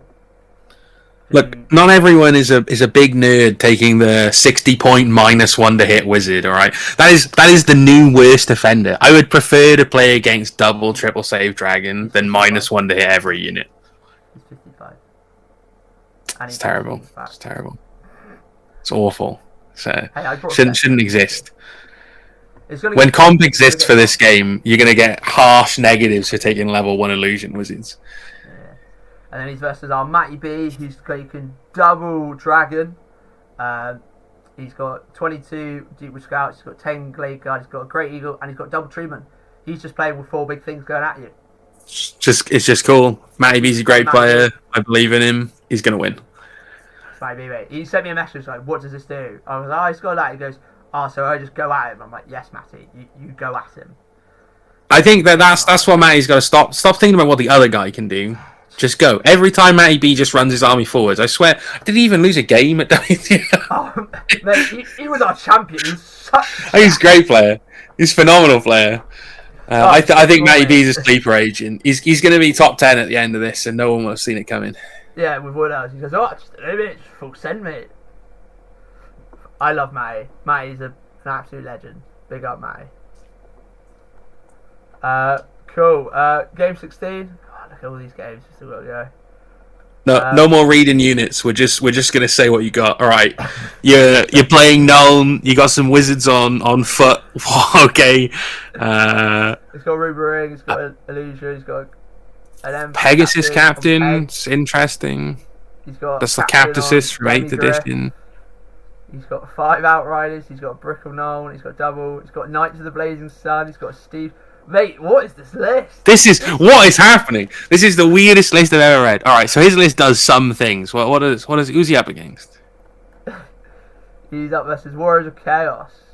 He's up versus Cheese 1990. All right, this is real bad. So Nolan doesn't like playing into Double Dragon when it leans into shooting. I think this is going to be difficult. We shall see. He's got Chaos Knights. He's got a unit of Chaos Warriors. Triple Dragon. Triple Dragon and 2 units. Mate, how many? Did he have any cannons? No cannons. He's got 2 great cannons. Oh, 2 great cannons and a steam tank. All right, there's a chance, kind of. Yes, I think this is an uphill battle. I think the Warriors players got this. The rest of this is fine, but that's what's gonna fuck him up. Yeah, that's bad. This guy's list is. It's 4 drops, but it's that you have to have at least 3 units that aren't characters War Machine, and he's got 3. This is interesting. That was cool. I love that you started off. You're like, oh, it's gonna be some bullshit. Like it's just gonna be it's gonna be the same as all the other. No, this guy's got a weird list. He brought Captasis back from 8th edition. That's very cool of him. He's got an illusion level 1, mate. Look at that. Ah, now I don't like him as much. Oh. So I think his opponent Matthew with the Triple Dragon, it's going to be tough for him to bring those down. Okay, we've now got, I think, my running for number 1 at the tournament, Charlie versus our own Matty. we've said to Matty, and Matty's has said if he gets 1 point versus Charlie, he wins, doesn't he? Just automatically wins. So Charlie's got his list. He's got his level 3 Mortis, his level 4 on foot, level 1 Illusion, double Banshee. He's got a White Lord with Helm Commandment, 24 Graveguard, 23 Zombies, 3 Hellbats, 9 Hex Rays, then 5 Hex Rays. I remember chatting to him. These are the spies. This is actually what really can do it. I think it's interesting. The biggest thing for me is like Charlie's a really good player, and look, if we think a vampire player is going to win at the weekend, Charlie's probably the best vampires player there by at least a reasonable margin. So he's got a very good chance. I do think what's interesting in his list compared to everyone else's is that he doesn't have a huge amount of resurrections for a smaller Graveguard brick because he plays with it in a slightly different way. Like you said, he's slightly more conservative with his infantry maybe and uses hex raids more. I think it's a different way of playing as well, even with a similar list. I think it's interesting. Yeah. And he's up versus our Matty, who's got an Archmage level 3 battle magic. He's got a Noble with great weapon. He's got a Prince on Dragon, like the unkillable dragon. He's got double Woodsman, White Lions of Trace, and he's got one big unit of Sisters. So the Hex Raves need to be careful of the big units of Sisters because they could potentially shoot them down dead. So that is something. But I think it's a game. I'm sure Charlie is likely to win. He's a very good player, but I don't think it's all over for Matty. That Noble on Griffin has frustrated me in several games I've played against him. So yeah, he always lives on 1 wound. It's very frustrating. But otherwise, I think he's got some tools. The unkillable dragon is good against vampires in general. Vampires with only 3 screams, it's pretty strong against them. It could get stuck on some of the infantry, but in general, I don't think it's all over. So Matty could use that Banshee with the Sisters of Avalon to try and hurt those Hex Raves. Yeah. I think that this is a hard game for Matty, but it's not all over. He's got a chance. But somehow Charlie will just do something and we'll be like, wow. So good luck, Matty. 19, we've got David Wilkinson versus Mike. So David Wilkinson is part of our club. He's gone. It's just the same list. Double Dragon, loads of wood. You've seen it before. It's a list. Pop out, David. You were a better man before. Versus once again. Right, so I've almost seen this is a different vampires list. He's got 2 units of Graveguard. Okay, that's quite cool. His level 3's got Illusion on Mortis Engine. That's weird. I don't know why you do that. But I've seen the double Graveguard brick before. Can be quite good. But yeah, this one it's double dragon. Can Mike deal with double dragon? He doesn't have loads of ethereal, so he doesn't have to worry about it too much. David's got battle magic, so he's probably going to go for hammer hand in this game. Could be quite good, just to give him that. So you can't. I do like that the Archmage has a little burning blade as well, just in case he gets stuck on something. This is why I'm a big believer in the Prince and stuff like that. You need a magic weapon because you don't want to get stopped by a bloody Banshee. A Banshee beats this because it can't do anything. Yeah. This is interesting. I think this is going to be a good game because once again it's the double dragon trying to deal with that. As you say, he does have 3 screams, but it's not that many. David goes after the Graveguard brick that isn't with the White Lord and the Illusion. Could be quite good if he can get speed around and get to the Master Necromancer. Potential. I think it should be a good game. I don't think anyone's super favoured here. I think this should be a good game. Yeah. Okay, we've now got our Mikkel. Mate, the Mikkel's list, phenomenal. Very ready to watch it. So we've got a Ogre list. We've got a level 2. We've got a level 4. We've got a Tyrant on foot, the Tenderizer. Noblars, 4 Iron Gots, 7 Bulls, Iron Blaster, Gorger, and Stormhome Riders. Okay, interesting. It's well rounded. All rounded, nothing too overpowered. And then Mikkel. He's got Ungrim. He's got the Anvil. He's got a Runesmith. He's got 30 Clan Warriors. He's got 2 units of 5 Slayers. He has 6 Doomseekers.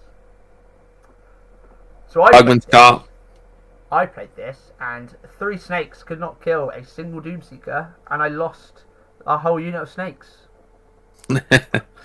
I lost 2 flanks, and I just couldn't kill these guys, and it meant his hammerers just obliterated and killed Settra. I did kill Ungrim though. He was the Slayer of Slayers until he died. This is a really cool list. He played it really well. He loves his little Doomseekers. They are a nightmare to deal with. I think they're really cool.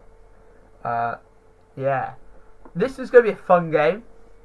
This is very much like a dwarvy kind of list. It's 2 bricks coming at you with a really cool with Ungrim in. These are just ogres. Ogres are always fun to see. I actually think Mikhail's going to have this. I'm going to go Team Mikhail this. I think Mikhail can win this quite well. I think I'm going to go 14-6 to Mikhail. Yeah, I think Mikhail's got this as well. More than anything, he just outnumbers the ogre player by a lot. It's going to overwhelm him, I think. Okay, we've got Andy, our second one. I like this. He's got double bull centaur, double It's a hobgoblin. very cool list. He does have the same sorcerer prophet kind of kill. He's got loads of hobgoblin cutthroats. He's got some inferno guard. He's got loads of bull centaurs. He's got 1 big monster, which is fine. You're allowed 1 big thing. We all are. And he hasn't abused it. He's got loads of cutthroat. This is cool.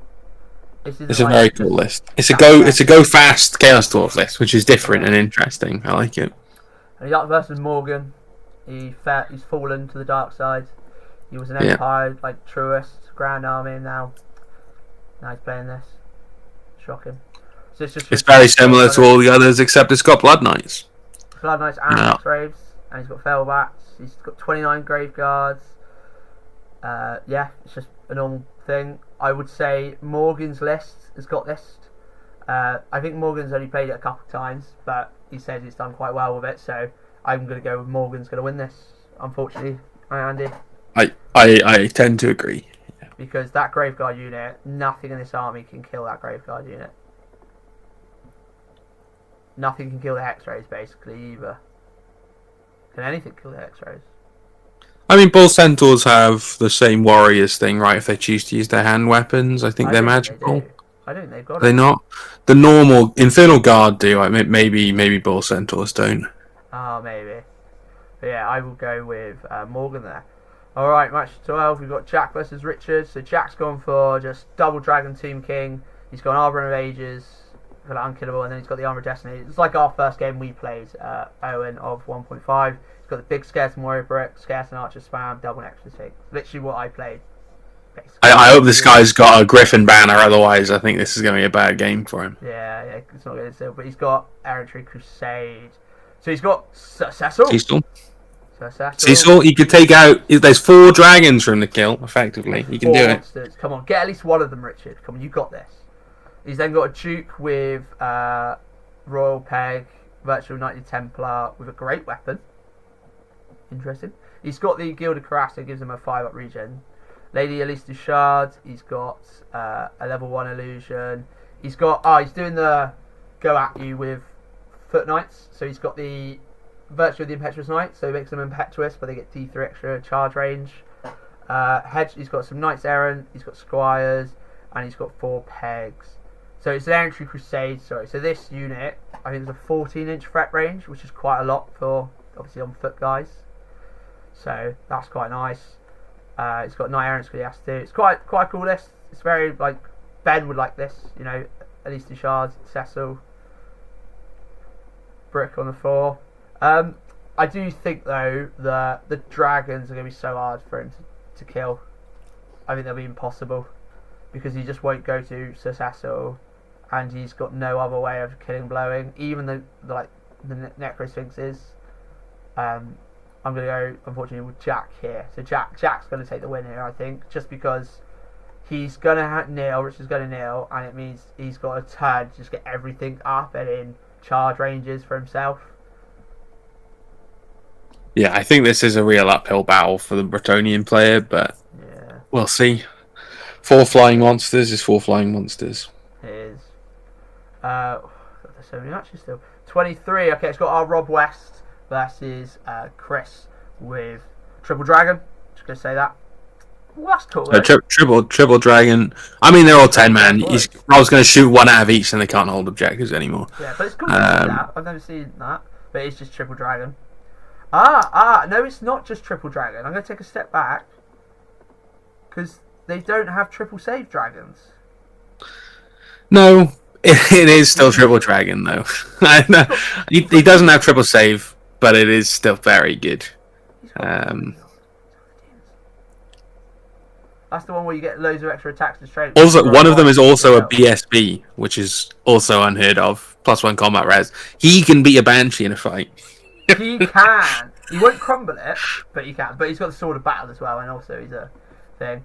I like that. I think this is cool. This is how I would run my Chaos Dragon that's sat up there with the three dragons is 3 dragons. I got no respect for you, Chris. What's Rob bringing? So he's brought his king, who's basically unkillable, but he's got the Master Rune of Smiting, an Anvil, Burlock, Runesmith, Thane, but not Shoot Thane, just the real BSB.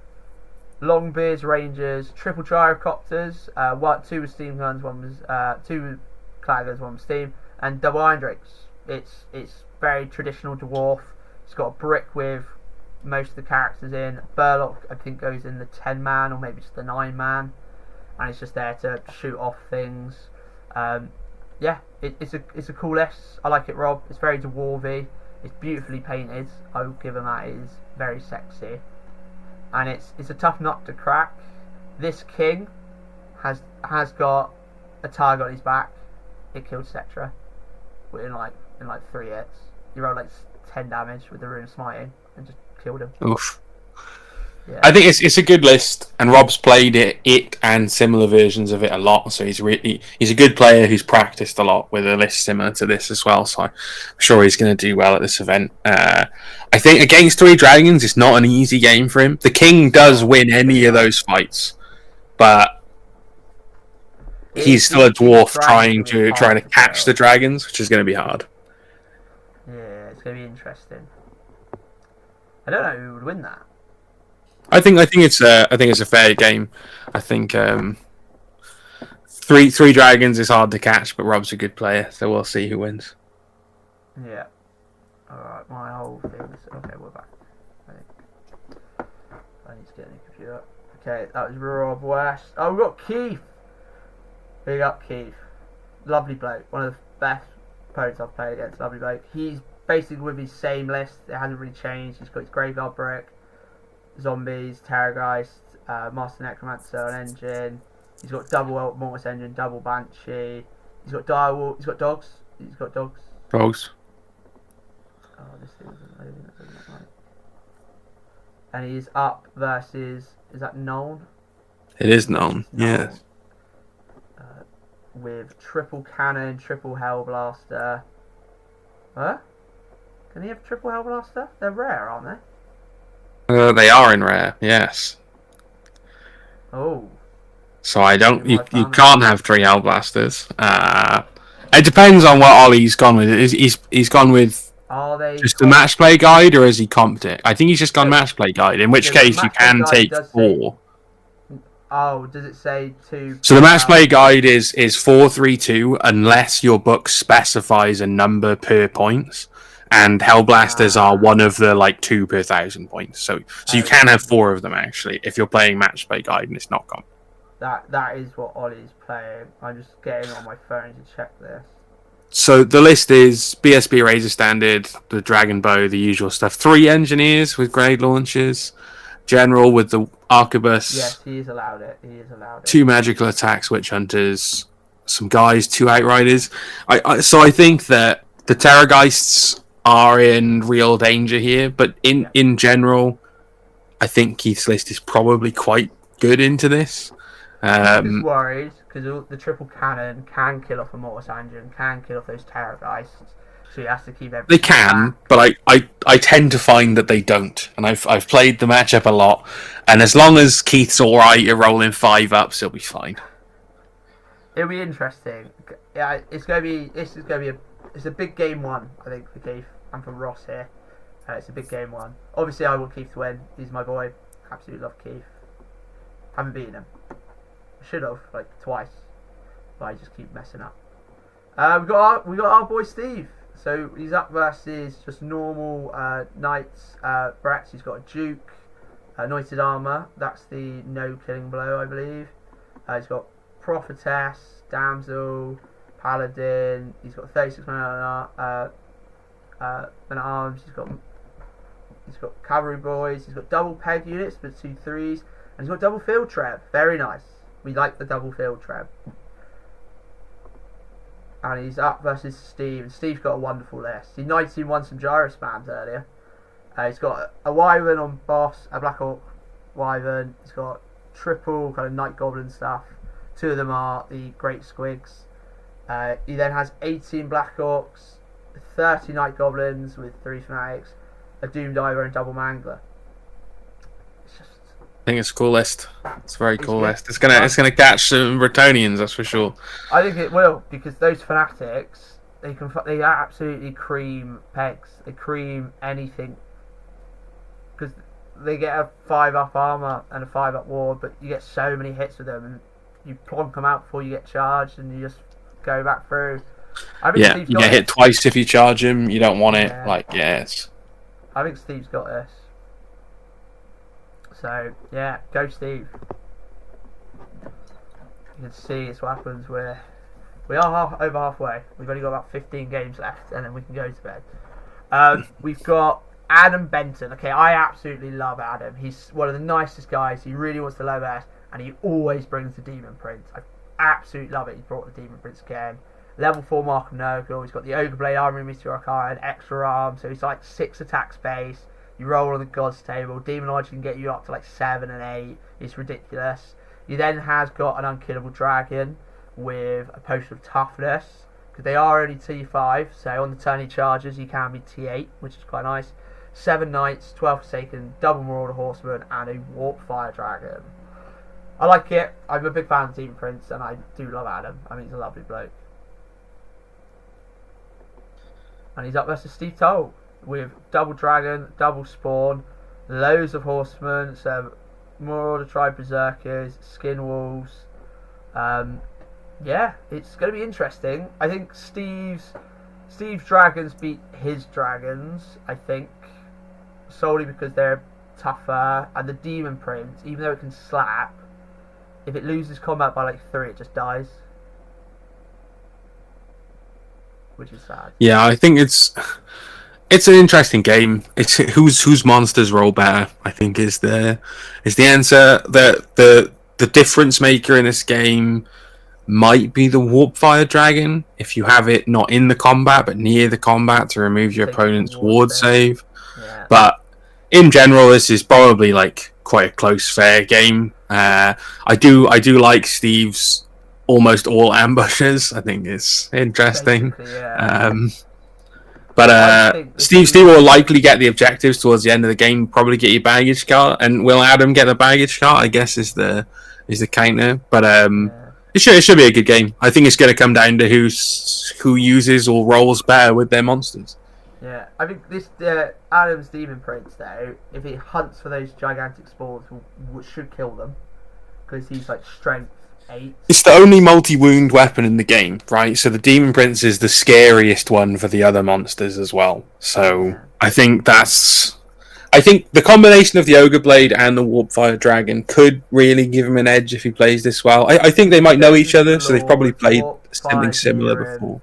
Yeah, that'd be interesting. And none of them have any magic, so there's no magic. Oh no, I say that Demon Prince does have magic. Sorry, Mark of Nurgle, because he can make his Demon Prince like T7 on his turn. And he goes for it's like, you're hitting me, you're wounding me on like 4s here, it's going to be quite hard. But I do think though, and it's triple save, he's a 5/4/5, which is quite big. I don't know. It'll be an interesting game. Obviously is the more experienced player, and I think he played this list at WTC. So it's going to be a close one. Okay, Adam Harper. Adam Harper's betrayed everyone. He's gone from Bretonia to Cathay. He's Mao Ying double strategist. You're boring. At least he's brought Mao Ying, I guess, but it's pretty horrible. What's his opponent? Is it Triple Dragon? It's triple dragon. All right, skip No, this one. It's double dragon and it's chariot. No one's gonna have any fun in this game. That's Oh, fine. boo, this is such a boring game. You're Adam Harper. You're boring. You're boring. Simple as that. You're a sellout. He played a one-day tournament with it. Didn't win it. Ah. It's just poetic justice, you know. But yeah, I do think Adam Harper's wins. The two balloons just shoot off basically everything here. Like that Sorcerer Lord will just die. The 6 cannon shots that kills the Sorcerer Lord. 6 cannon. Oh, is this is Adrian? I'm sure I played against him at Black Country. He's one day. Yeah, so he has a really lovely Chaos army. I think he's had for quite a long time, and he's done loads of conversions. It's really beautiful army. So yeah, I like Adrian a lot. We like you, Adrian. He only had 1 dragon when he played me, though. I think. It was a one day, it's a bit chiller. But I unfortunately think the double balloon, the 6 cannons, and especially we didn't mention it because Ollie's wrong. Ollie has allowed you to shoot behind hills and shoot behind buildings, so you can't hide his stuff. So like the chariot can't be hidden, the warpfire dragon can't be hidden. The safest place from cannons is directly on top of a hill, not behind it. Don't hide behind things in Old World. You hide on hills. Yeah, so I think Adam's got this. Just those 6 cannon shots turn 1.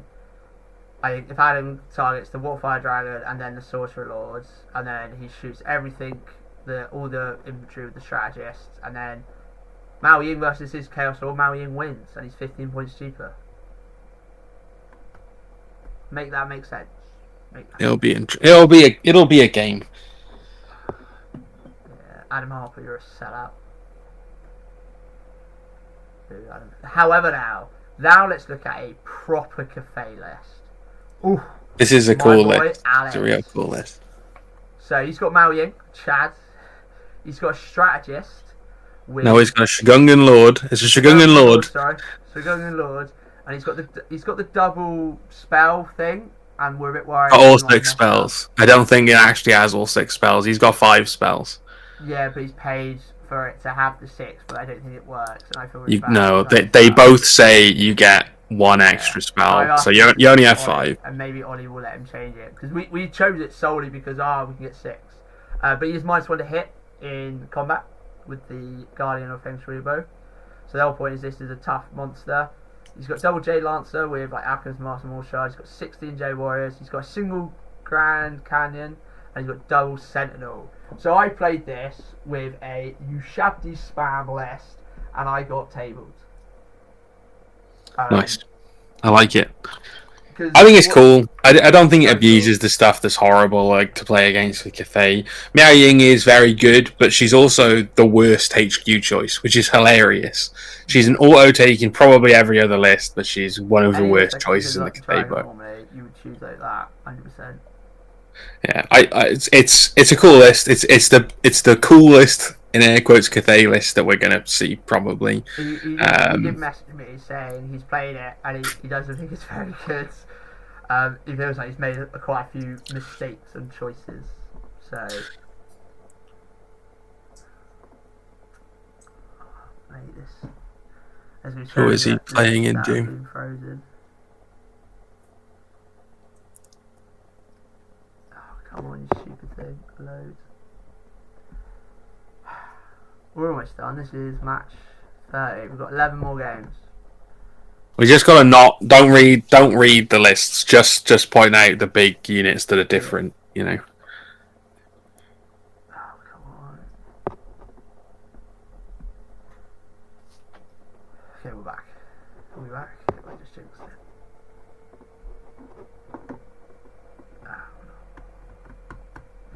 Oh, but yeah, I'll message you tomorrow what time roughly I'll be leaving and I'll pick you up. Sounds good.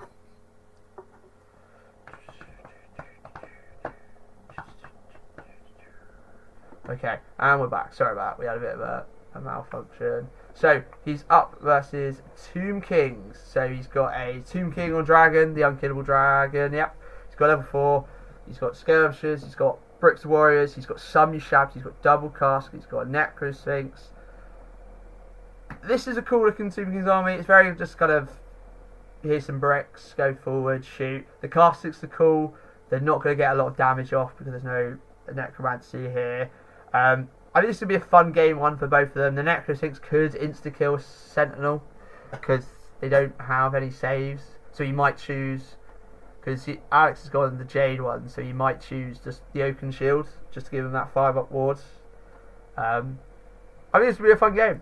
It'd be a lot more fun than what he had to say versus Ushabti spam. But I did kill Mao Ying with Scares and Skirmisher. Nice. But yeah, I think Alex does that, but it's gonna be a fun game. We are on game 29. Sorry, I lied. We've got a few more. It looks like another vampire count list, and it's very similar. It's got triple zombie this time. Oh, he does have a vampire count with ogre blades. That's interesting. That's cool. And a charm shield. And blood knights for it to go in. That's interesting. And he's on a nightmare. That's the flying thing, isn't it? No, nightmare's the steed. I think. I thought it was the flying steed. No. No, that's an abyssal terror or whatever. No, it's like a dead Pegasus, isn't it? A nightmare. I don't think. Maybe I didn't think so. Oh, we'll have to check that. And he's up I think it's just the evil horse. He's up versus another Ungrim list. So we've got Ungrim, a Thane, a Rune Lord, Longbeards, Corridors, Hammerers, Doomseeker, Grudge Fair. It's like Mikhail's list, but worse. It's like it's a dwarf list. It's dwarves. John's gone for kind of normalish vampire counts. It's nice to see an actual vampire count, and they're built up for combat. Blood Knights are cool, but the Graveguard with the Dragonhoff banner is going to be a nightmare for Andrew to kind of chop through. But saying that, if the Hammerers get into them, I think the Hammerers could kill them, potentially. Because he only has 2 reses. Yes, there'll be very high level reses, but he's only got 2 of them. Ungrim's got loads of attacks. Oh, he's got 4, I think. The Hammerers have quite a few attacks. Yeah. I think it's going to be a good game. I think this white vampire count could do quite well. We are at match 30. Oh, we've got Shay now. So Dan has got dwarves. He actually got dwarves. He's got Anvil, Engineer, Thane, Warriors, Rangers, Double Cannon. He's got some gyros. He's got Iron Breakers. Big up, Dan. You've got Iron Breakers. We don't see that a lot. With Cinderblast bombs on the champion. I think that's an interesting list. It's like it's similar to Rob's, but it doesn't have the big characters. It's got more dwarves instead. I don't know if that's the Iron Breakers detachments, which are quite cool because there'll be detachments to the Iron Breakers. Yeah, that's cool. I do think it's interesting having an anvil as your general as well. It's hard to kill, isn't it? Well, it's not that hard to kill if you've got dragons, but True. We'll see. And Shay's got dragons. So he's got a dragon, he's got a Manticore with triple save 5/5/5. He's got a Sorcerer Lord level 2. Just a sorcerer. He's got knights, he's got some warhounds, he's got a big brick of Forsaken, 18 of them, and then another Warfire Dragon. The Iron Breakers might do alright here. Oh no, because I was going to say the Warfire it's not flaming attacks, is it? Because I was going to say they get like a 3-up ward or something versus it, or something silly. I have a feeling that flying monsters will probably win against this, but it's a cool list, so maybe he'll do alright. A lot of shooting to bring down the dragons, does he? Because Shay goes after the anvil with the lords, kills it, and then just tries mops up around it. The Forsaken are going to hit hard, I think. But if they charge the Iron Breakers, they don't get counters charging, which is quite big. Yeah, I think Che does have it though. Che's a very good player. Yeah, match 31, Adam Jones versus Ergo. So it's just a vampire counts list again. Not going to go too much depth there. It's just looks very much same as many of the others. You've all seen it. Just Keith's list, like identical. Pretty much. Then we've got. I think this is another Night Goblin, just pure Night Goblins. So it's got War Boss, Odd Knob War Boss, Big Boss. 70. Oh no, he's got 30 Night Goblins. He's got 20 Night Goblin Squigs. Squiggered. Cool. Okay, that's cool. That's cool. He's got some Storm Trolls. He's got a Snotland Pipeline, Bolt Thrower, Squig Hoppers. He's got a giant. I believe I think this is the man who's got a Gruffalo as his giant. Okay. He plays with a Gruffalo. I just find that funny. Should be interesting. So I don't Night think it's a Goblins- cool list. I like It's night cool, goblins when they're being real night goblins and not just 150 of them with poison in a unit. Yeah, I might run this next time. But I think Adam's got this. I don't think the Night Goblins have got enough to get through the vampire counts, sadly. Everyone plays that list for a reason. It is very good. Yeah. Okay, we're on match 32. We've got Keith versus another thing. So he's got double dragon, Raylan's Mantle. I think that's the one that gives a regen. I think that's the regen one. He's got a branch race. Oh, he's got trees. It's the tree man. It's got trees. Oh, he's playing the Host of Thousand. So he's got double. He's got 2 units. They're all ambushes, if you can see. It's very cool. It's two dragons, a branch wraith, dryads, 2 units of Treekin. Treekin are genuinely pretty good, and then the Eternal Guard, who you are required to take. Yes. Is Moonstone of the Hidden Ways also ambush? Is he all ambush apart from 2 dragons? Is he a 1-drop or just 2 dragons? Because that's cool as hell. That's the way to play. I don't like dragons, but that's pretty cool. You keep them off the board. You're like, no, they're not coming in. He's versus Cafe. He's got a Gatekeeper. That's cool. BSB. He's got Marrying, Balloon. He's got bloody hell! Look at those. A lot of Jade Warriors. That's 800 points in core. That's 294 more than you would ever see. 294 more points ever. He's got 1 cannon. He's got a rocket battery. I'm fine with this. This is a fine Cafe list. It's still good because it's Cafe. But he's only got 1 balloon. He's got 1 I actually think into lots of ambushes, this game might be difficult for him. He might kill the dragons before they do anything, but if he doesn't, it's a real game. Mao Ying is going to be the determining factor, given the fact that that dragon's better than their dragons. Yeah, we shall see. But that's cool. I'm fine with this. If I had to play this Cafe list, I wouldn't be too mad. I'd still probably lose quite hard, but I wouldn't be mad. Unlike Adam Harper, who's a sellout. Game 3, we've got Adam Wood versus Kian. This is Adam Wood. I think this is the same person who used to live around here. She's got White Lord, Acolyte, Master Engineer. He's got a proper vampire count: Sword of Kings, Law Familiar, Illusion, Master of Black Arts. Proper Illusion, Law Familiar with Sword of Kings is a very scary combat unit. It does cost 400 points, but it's an incredibly good combat unit. Yeah. Because I think he goes -1 a hit, and he goes Spectral Doppelganger. Those are his 2 spells. Yeah. He's got Zombie's got a 30 Graveguard. He's got 10 dogs. Love dogs. And he's got 6 X-Rays, Blood Knights, Knights. and 5 Hex Rays. It's pretty cool. Pretty cool. Big up the vampire counts. Good to see them. And he's versus Kian and his list. So he's got double High Priest and a single level 1 High Priest. Loads of Skirts and Skirmishers, 10 Ushabti, double Tomb Scorpion, 5 Ushabti, and then double Casket and Screaming Skull. It's very close to what I ran at like WTC. I would just play with more Ushabti and dropped this. So he's playing into a bit of everything. He's got shooting, he's got the caskets and he does have some ways of getting necromancy. He's got Coco June, so he's a flying around wizard, which is quite nice. It's a very good mortuary cult list. Just something close to I would be running, so I think it's quite good. I think it's going to be a tight game. It's going to be hard for kids to get points to actually kill stuff, but I think it's the same on the way back. Like those hex rays need to hide from the casket. That will what I'm excited for, right, and what I think is going to happen here is he's going to run that vampire count into 10 Ushabti with the Blood Knights. The Ancient will challenge, the Castellan will accept, and the vampire count will kill 9 Ushabti in 1 round of combat. Yeah, that is what would happen if he didn't just get standing shot and I've got absolute faith in you, Adam. I think that there's an easy 400 point combat for a 1 model. I think that's going to be great. 500 points. That's literally a quarter of the army. Well, the Ancient might live. I guess it'll crumble, but you know. It will crumble. What about that? Okay. Yeah, I think I like seeing the vampire count by an actual wizard. Okay, we are on match 34. We're almost there. Boris versus... I don't know how to say that name. Louis?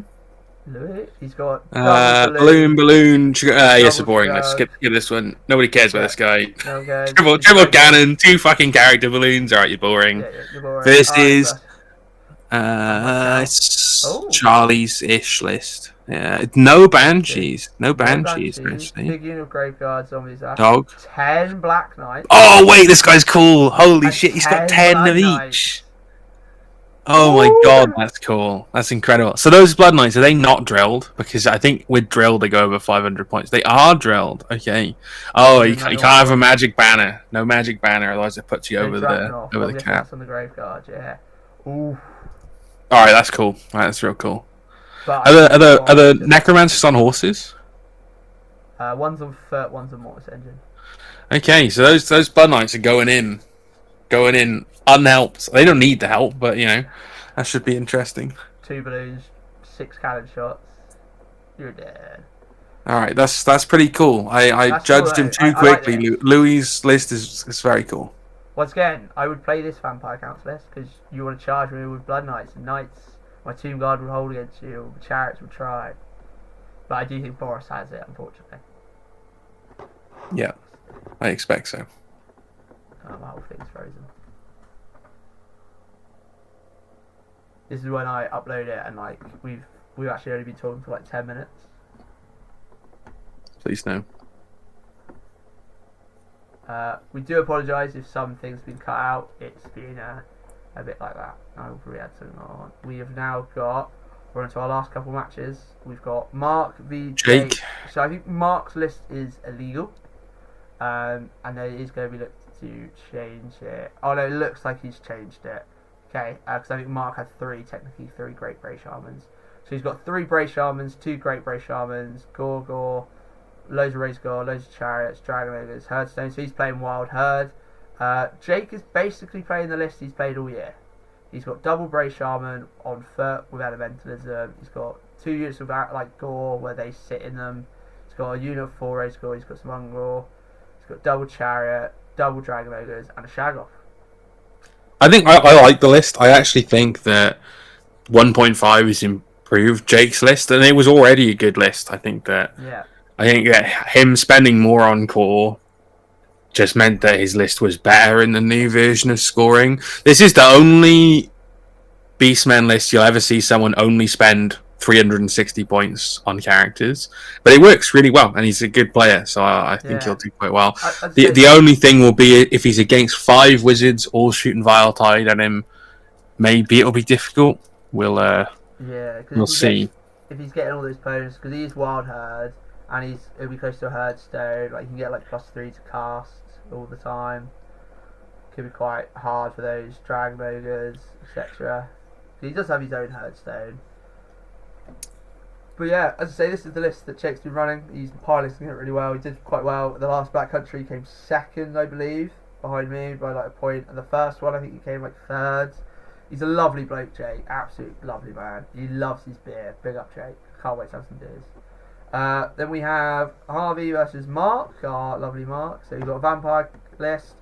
Look at that bad boy. Oh, that's cool. Dreadlands on a dragon. I like it. I like it a lot. I do think this is pointless, though, personally. Versus full plate shield? Yeah, probably. Yeah, it's just you can save more points and you can get like. He's painted him really sparkly, so he's like, yeah, that's armor, silver steel. He's Edward from Twilight.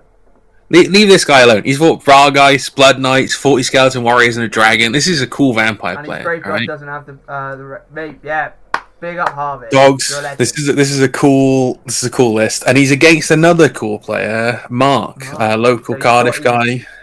Yeah, absolutely lovely bloke. Hopefully, get him on Team Wales next year. He's got incredible ogre player. Really good player. Stonehorn, kind of big thing. He's got Slaughtermaster level 3. Bruiser with the War Banner. Oh, surprised War Banner. Is it because his Iron Guts have the Cannibal Totem? That's why. So that will go in there. He's got his 4 balls there. And now this is what I love. I think he needs more of these. So for 21 guys and a champion, they're 47 points. He's got 2 of them. He's got some save tasks. It's real good value. I think I think it's a good list. You should drop these for another 40 goblet noblars. That's what I'd say. It's a good list. I think that he's also a very good player, so I think I might give him the edge in this. But I think this is a real game of Warhammer, so you'll have a lot of fun, both of you, in the first game. This is Warhammer, so I'm looking forward to this. Marcus says he's a great player. He knows his ogres inside and out. He's probably pushing there for the top ogre player in the country, I would say. He's up there. We then have Edward Ryan versus our very own... Wait, come on. Edward Ryan versus our very own Adam West. So Edward Ryan's another ogre player. He's got his own Tyrant on Thunder Task, Slaughtermaster. God, this is upsetting to read. A Bruiser, Bulls, Iron Guts. He's got 4 Morfang, an Iron Blaster, a Gorger. It's just ogres. It's cool. It's ogres. Gotta love ogres. The Tyrant though loadout was pretty weird. It's got brace of ogre pistols and no like weapon, but I'm not going to complain. And then we've got Adam. He's got a Skull Plucker. Yeah, he has the Skull Plucker, which is a pretty good magic weapon. It's got Killing Blow. Sorry, I didn't see that a little bit there. And Adam West has brought. Adam West has brought such a cool Crusaders list. He's brought Crusaders. So he's got a Baron of the Virtue of the Joust on Warhorse with the Crusaders lines. He's got Double Damsel level 1 on Warhorse Illusion. He's got a Duke of Knighty Templar on a Hippogriff with the Dragon Slaying Sword. So he's there to just kill dragons. He's got a Paladin with the Grailval Crusaders Tapestry, so plus 100 points if he gets the opponent's thing on a Warhorse. You've got to notice something here. He's got Battle Pilgrims in the Railway. He's got double Knights Errant. He's got a unit of Mountain Knights in the round. He's got 10 Squires. And he has 8, and I'll repeat that, 8 Grail Knights. 8. God, that's a lot of points for 8 1 wound. It's very it's a very cool list. This is very Errantry Crusade. I think this is badass. I hope he does well. I really hope he does well. His Paladin and for his Baron will go to the Grail Knights and it'll be his big brick.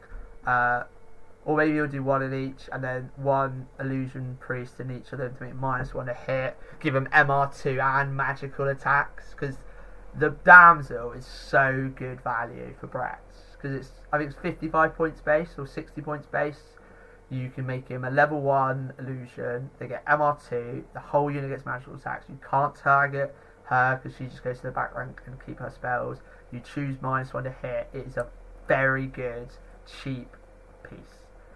I think this would be good fun. I think Adam might have a chance here because I think his Duke beats his Tyrant because he got easy. And he can cut it down. I think it'll be fine. And Skull Plucker, I think, is just Killing Blow, so it's not going to one-shot Duke on Hippogriff. I think Adam's got a good first game here. I think he's got a good start to the event. Yeah, so I'm going Adam here. Big up ads. Add the lads.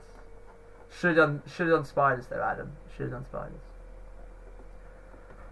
We have got Ed Milton, who usually brings so many fun and interesting lists and plays different things like Nomadic War and all these different things, but he has gone for the vampire count. He does have a vampire count though, so I will semi-let him off.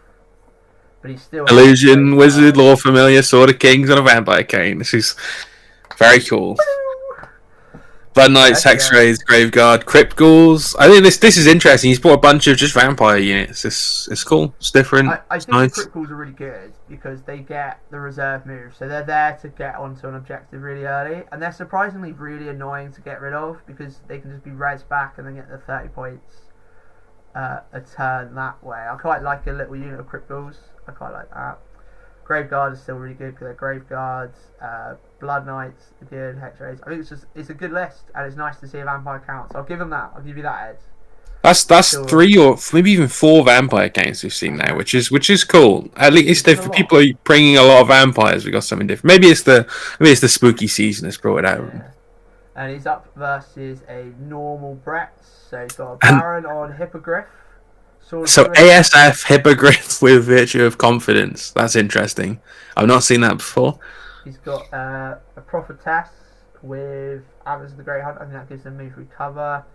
Paladin Damsel. 20 Knights of the Realm on foot, my boy. 31 Mountain Knights. 31 Men at Arms, Peasant Bowmen. A big unit of Mountain Knights of the Realm. 12 Battle Pilgrims. Only 3 pegs. That's great. And he's got no characters to go in them. No characters to go in them. So there's just a little load thing and a field trap. Lovely looking army, yes. Not stupid, not oppressive. This is what Warhammer should be. He should get like +2 tournament points here. This is going to be a cool game for them in the first turn, and I'm so glad that Spectral Doppelganger Vampire Count has got stuff to kill in this game. This should be fun. I hope they do well. I think Ed's going to take it because I think his list kind of counters here. The Hippogriff will be annoying, but it's not that. It's not a lot of output, so to say. And I think, I'm going to say Ed's got this. Sorry, Alex. Okay, game 39 is me. It's me. I get called by my list finally. So I am the Imperishable. So the Imperishable himself is coming out to fight. So I've got Settra. I've got my level 1 Illusion Priest. I've got Royal Heralds with the Banner of Desert Wind, Spell Interact and Warding Splint. I've got Tomb Prince with 5 up, and a great weapon. I've got a single chariot because I have to. I've got 2 units of skeleton infantry cohorts, and they only have a champion. So I realised when I had them with banners, I just give away an extra 50 points because of my banner. They're there to just score objectives. I've got 32 Tomb Guards with the icon of Sacred Eye, so they're weapon skill 4 base. The Herald, the Prince, and the Priest will all go into it, so it's 35 man unit. They've got reserve move, they can move 7, they're MR2. I can make them weapon skill 5 and potentially -1 a hit. So like stuff charging me, like Peg Knights charging me, there's a chance they hit on 5s. And yes, they'll have characters, but if I can survive the hit from majority of them, I can get to hit back. 3 Necropolis Knights, so I'm seeing some snakes, and 2 lots of Tomb Guard chariots. The Burning Blades are just there because the Banshee game 1 is going to really annoy me. Yeah, what a list. And sadly, I do like the chariots. Tomb Guard chariots are a very cool addition with Settra on a chariot and just a regular chariot. I think this should be a fun list to see on the table as well. You did take a level 1 illusion wizard though, so you kind of like mate, come on, I've got to slide down the cool. Mate, you brought a general that can insta kill anything and run away, so shut up. Be quiet. Who dies? He has no saves and kills himself. Yes, but shush. Let me have something. I brought Settra. He's 440. You got Settra. Settra's good. Settra's good. He's actually not too bad in combat. He's 6 attacks at strength 6, AP 3, and can be weapon skill 8, and makes you -1 a hit if you take a wound. So like, he's very good. I think he might cost a few too many points, but he is a good model. Like he's a good unit. He's just expensive. The only thing is that he crumbles to death. Is the downside, and also like he's got no protection from cannons. He'll just get obliterated. And I'm versus Jack Toll, the 3rd and final Toll, who's playing his lovely Exiles, which is still very good. He's got double Baron. One's got Frontier Axe version like Temper. One's got the Ogre Blade. He's got a Paladin. They're all on Pegasus. He's got level 3 shooty. He's got 2 wizards. One's like a shooty wizard, which is absolutely going to annihilate Settra. He's got Peasant Bowman galore, Mountain Knights Realm, Yeoman Guard, 5 pegs, and double Bombard. If Settra can live versus the Bombards, I think I'll be alright. I think my game plan on this is I've got to just go at Jack. If I don't go at Jack, he'll just pick off what he wants. I need to get my objective. I can't get over taking 2 bound fireballs and suddenly playing against Settra in your first tournament game. That's the most incredible 40 points Jack's ever spent. It's going to one-shot Settra at the start of the game. Absolute piss take. I lost Settra. That's amazing. I lost Settra to fireballs. Yeah. So I only get double save, and I take an extra wound on a 4 up. Yeah, I know, it's great. I think look, I'm only T5. Jack is a good player. He's a very good player. He has probably a better list than you. Yours is fun. Of course he does. I think Jack's got a bit of an edge here. I don't know how much he'll win by, but I'm pretty confident in putting money on Jack in this one. Mate, if I was a betting man, I think Settra might be a bit perishable in this game. Surprisingly But perishable. I think I'm going to go for, if I can get a 15-5, I'll be happy with that, I think. If I can stop him getting that. I've got a game plan, and I just need to get into his... I need to get into everything that isn't a peg. Win more on the missions. I've got an idea of how I'm going to deploy. I think I've got to pray I get turn 1, potentially. So It'll make a big send difference. Everything up and go up potentially, like stuffing up like 20 inches, just to be okay. In your turn, you can charge with one thing. What are you going to charge? All right, I'll charge everything else into you and just try and get into you. Yeah, any game against cannons, you don't want them to get first turn, right? That's pretty much it. Yeah. The bombard's going to be annoying, but he doesn't have a ward save, so I was wondering, like, do I actually just put up Settra opposite his pegs? Do I put the brick opposite his pegs and just try and... Because I think if I can get a charge into the pegs, because he doesn't have the ward save, I might do some damage, but these guys are going to be a fucking nightmare. Well, I just hope Settra... Well, if Settra gets into the pegs, I'm actually fine with that, because I challenge. If he accepts, cool, I versus one good or the other, but I weapon skill 8, I wound them on... I think they're only... They T5, I think they're T5, so I win them on 3s, AP 3, so they'll have like a 6-up armor and that's it. And if they take a wound, they're -1 to hit me, so they'll be hitting on 5s back. That's what I need. If Settra gets into those pegs and those characters, Settra might win. Imagine that. Imagine we both won our first games and we played each other. Wow. Oh. I've got the other thing that I think what might happen is Virtue of Knightly Templar Frontier Axe just kills Settra immediately. No. He's going to get cannon twice. He's going to go down to 2 wounds, and then he's going to get fireballed. And that's it. And That's then true. I crumble. I lose all my chariots in like the first turn, and that's it. I'll be like, okay. All I want is, Jack, please shoot whatever it is, whatever the demonology bound, like the innate summoning. Shoot summoning and 2 fireballs in a Settra and see if you kill him on the first turn. I'd laugh a lot. It would be very good. Settra died. The King of Kings, the Slayer of Slayers and whatnot, died to a 107-point wizard. You're going to be downstairs, so I'm not going to be able to see it, but I'm sure I'll hear it if that happens. The top tables.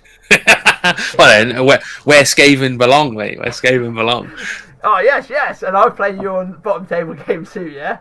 Yeah, obviously. We both get 20-0 straight off the bat. And then one of us will bounce back up. That'll be a 10-10. Jack's a lovely guy. I can't wait to play him. But I've got a game plan. I'll see how it does. You never know. Match 40. We're into the other Skaven player. We're into our last 2 games. So this Skaven player has got a Grey Seer not on a thing. He's got a Plague Priest, a Chieftain with the Storm Banner. He's got another Chieftain with Ruby Ring. He's got a Warlord with what a loser. He's got the Ogre Blade. What an absolute loser. It's almost like this guy has played Skaven and he's tried to win. That's not how you're supposed to play Skaven, is it? What? I think he's got stuff in the list. I think Night Runners are way more frustrating to play against than people are going to expect. His Storm Vermin are a really nasty unit. Like it is genuinely really strong and fast. He's got the Storm Banner, so he's going to be decent against like Cathay and Gyros.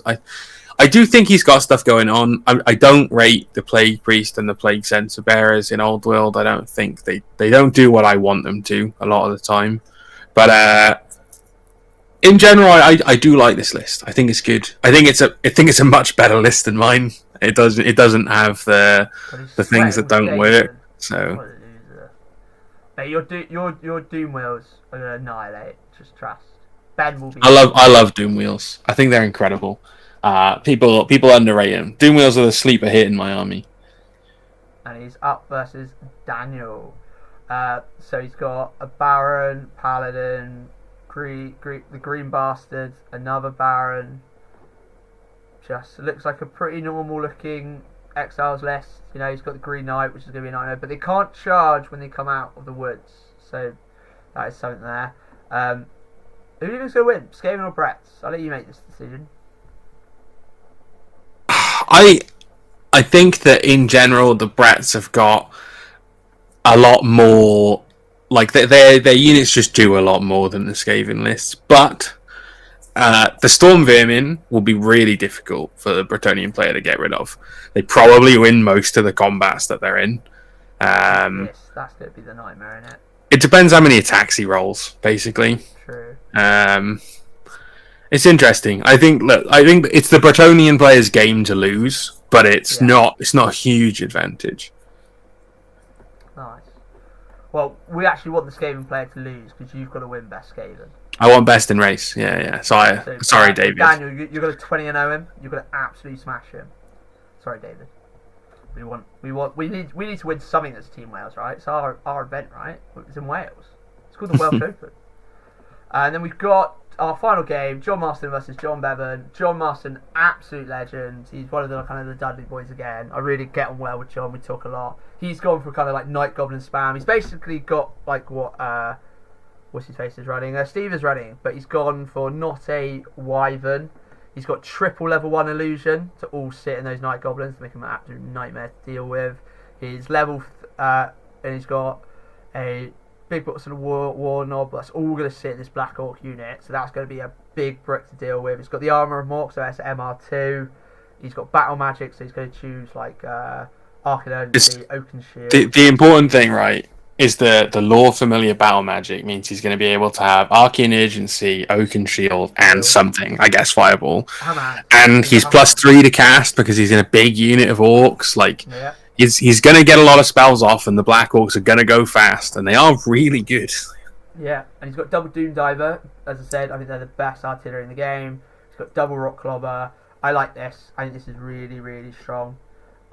The only thing I would say is drop the Orc Bully and get in some Burning Blades or maybe on the Night Goblins just to deal with a Banshee getting into you. That's the one thing he doesn't have a lot of. He doesn't have a lot of magical weapons. But he's up versus Brett Exars again. This is John. He's part of our South Wales Dragons. It's very much looked like a normal kind of Exars list. Double Bombard, Pegs, Yeoman Guards. He's got 2 years of Mountain Earth and Realm, I'll give him that. He's got a level 3 Dark.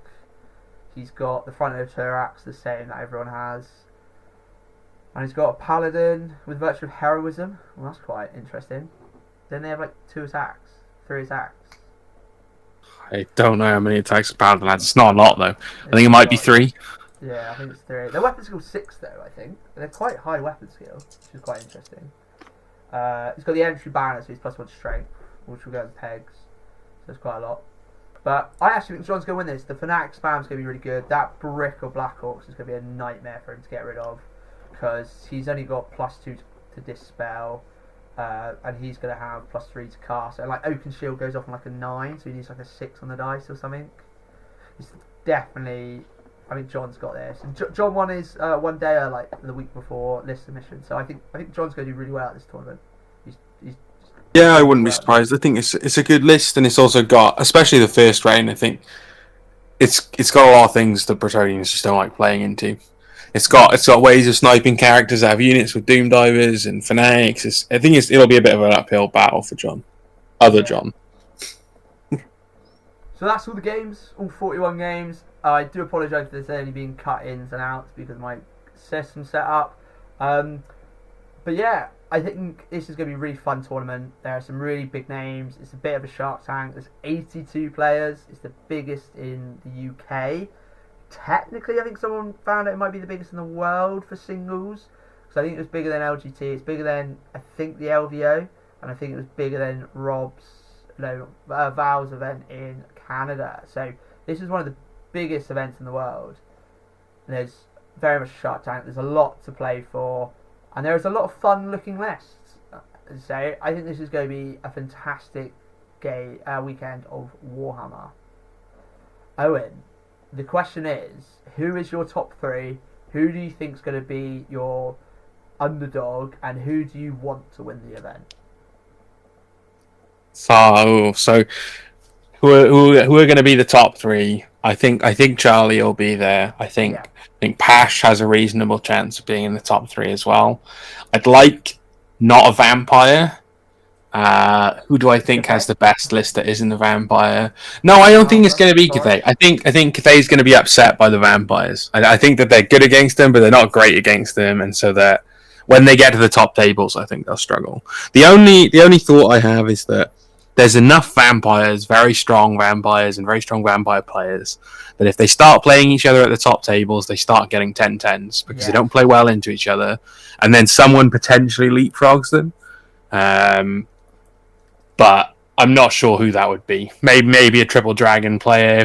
If you get good matchups with Triple Dragons, you're going to skyrocket, right? It's easy to 20-0 against some lists with Triple Dragon. Underdog. I don't know. I don't know who I'd choose. I think that the lists are fairly split. Probably about half the players are really trying to win, and the other half are playing more fun lists. So I think I don't know who's got the best of the fun lists. I'm not sure. Certainly not me. What are you saying, Owen? You're going to get a win. I'm here to get one win. Just one. That's all I want. If it's final round and I'm on 0 for 4, please throw whoever it is. please, just do it. Just do it. I just want one Skaven W. The last event, I got one Skaven win. I went away happy. If I can get 2 this time, incredible day. Incredible day. Mate. If Owen gets the Masters, he'll take Skaven. What?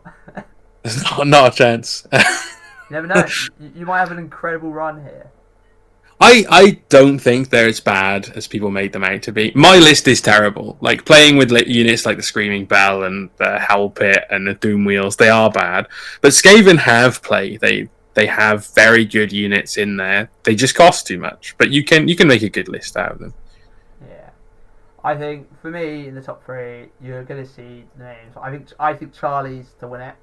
Because he is someone who, in those matchups which are quite close, like 10-10able matchups like this, another vampire counts, Charlie has got the expertise that he can go through it.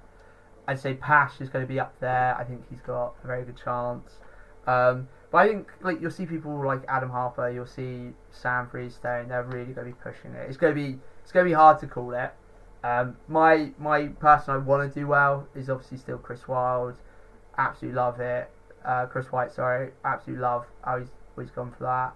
Matty B, I'm interested to see how he does with his Wood Elves, to see them out a proper big thing. So good to see that. And obviously, I just hope everyone has a good time. I think it'll be a really good tournament.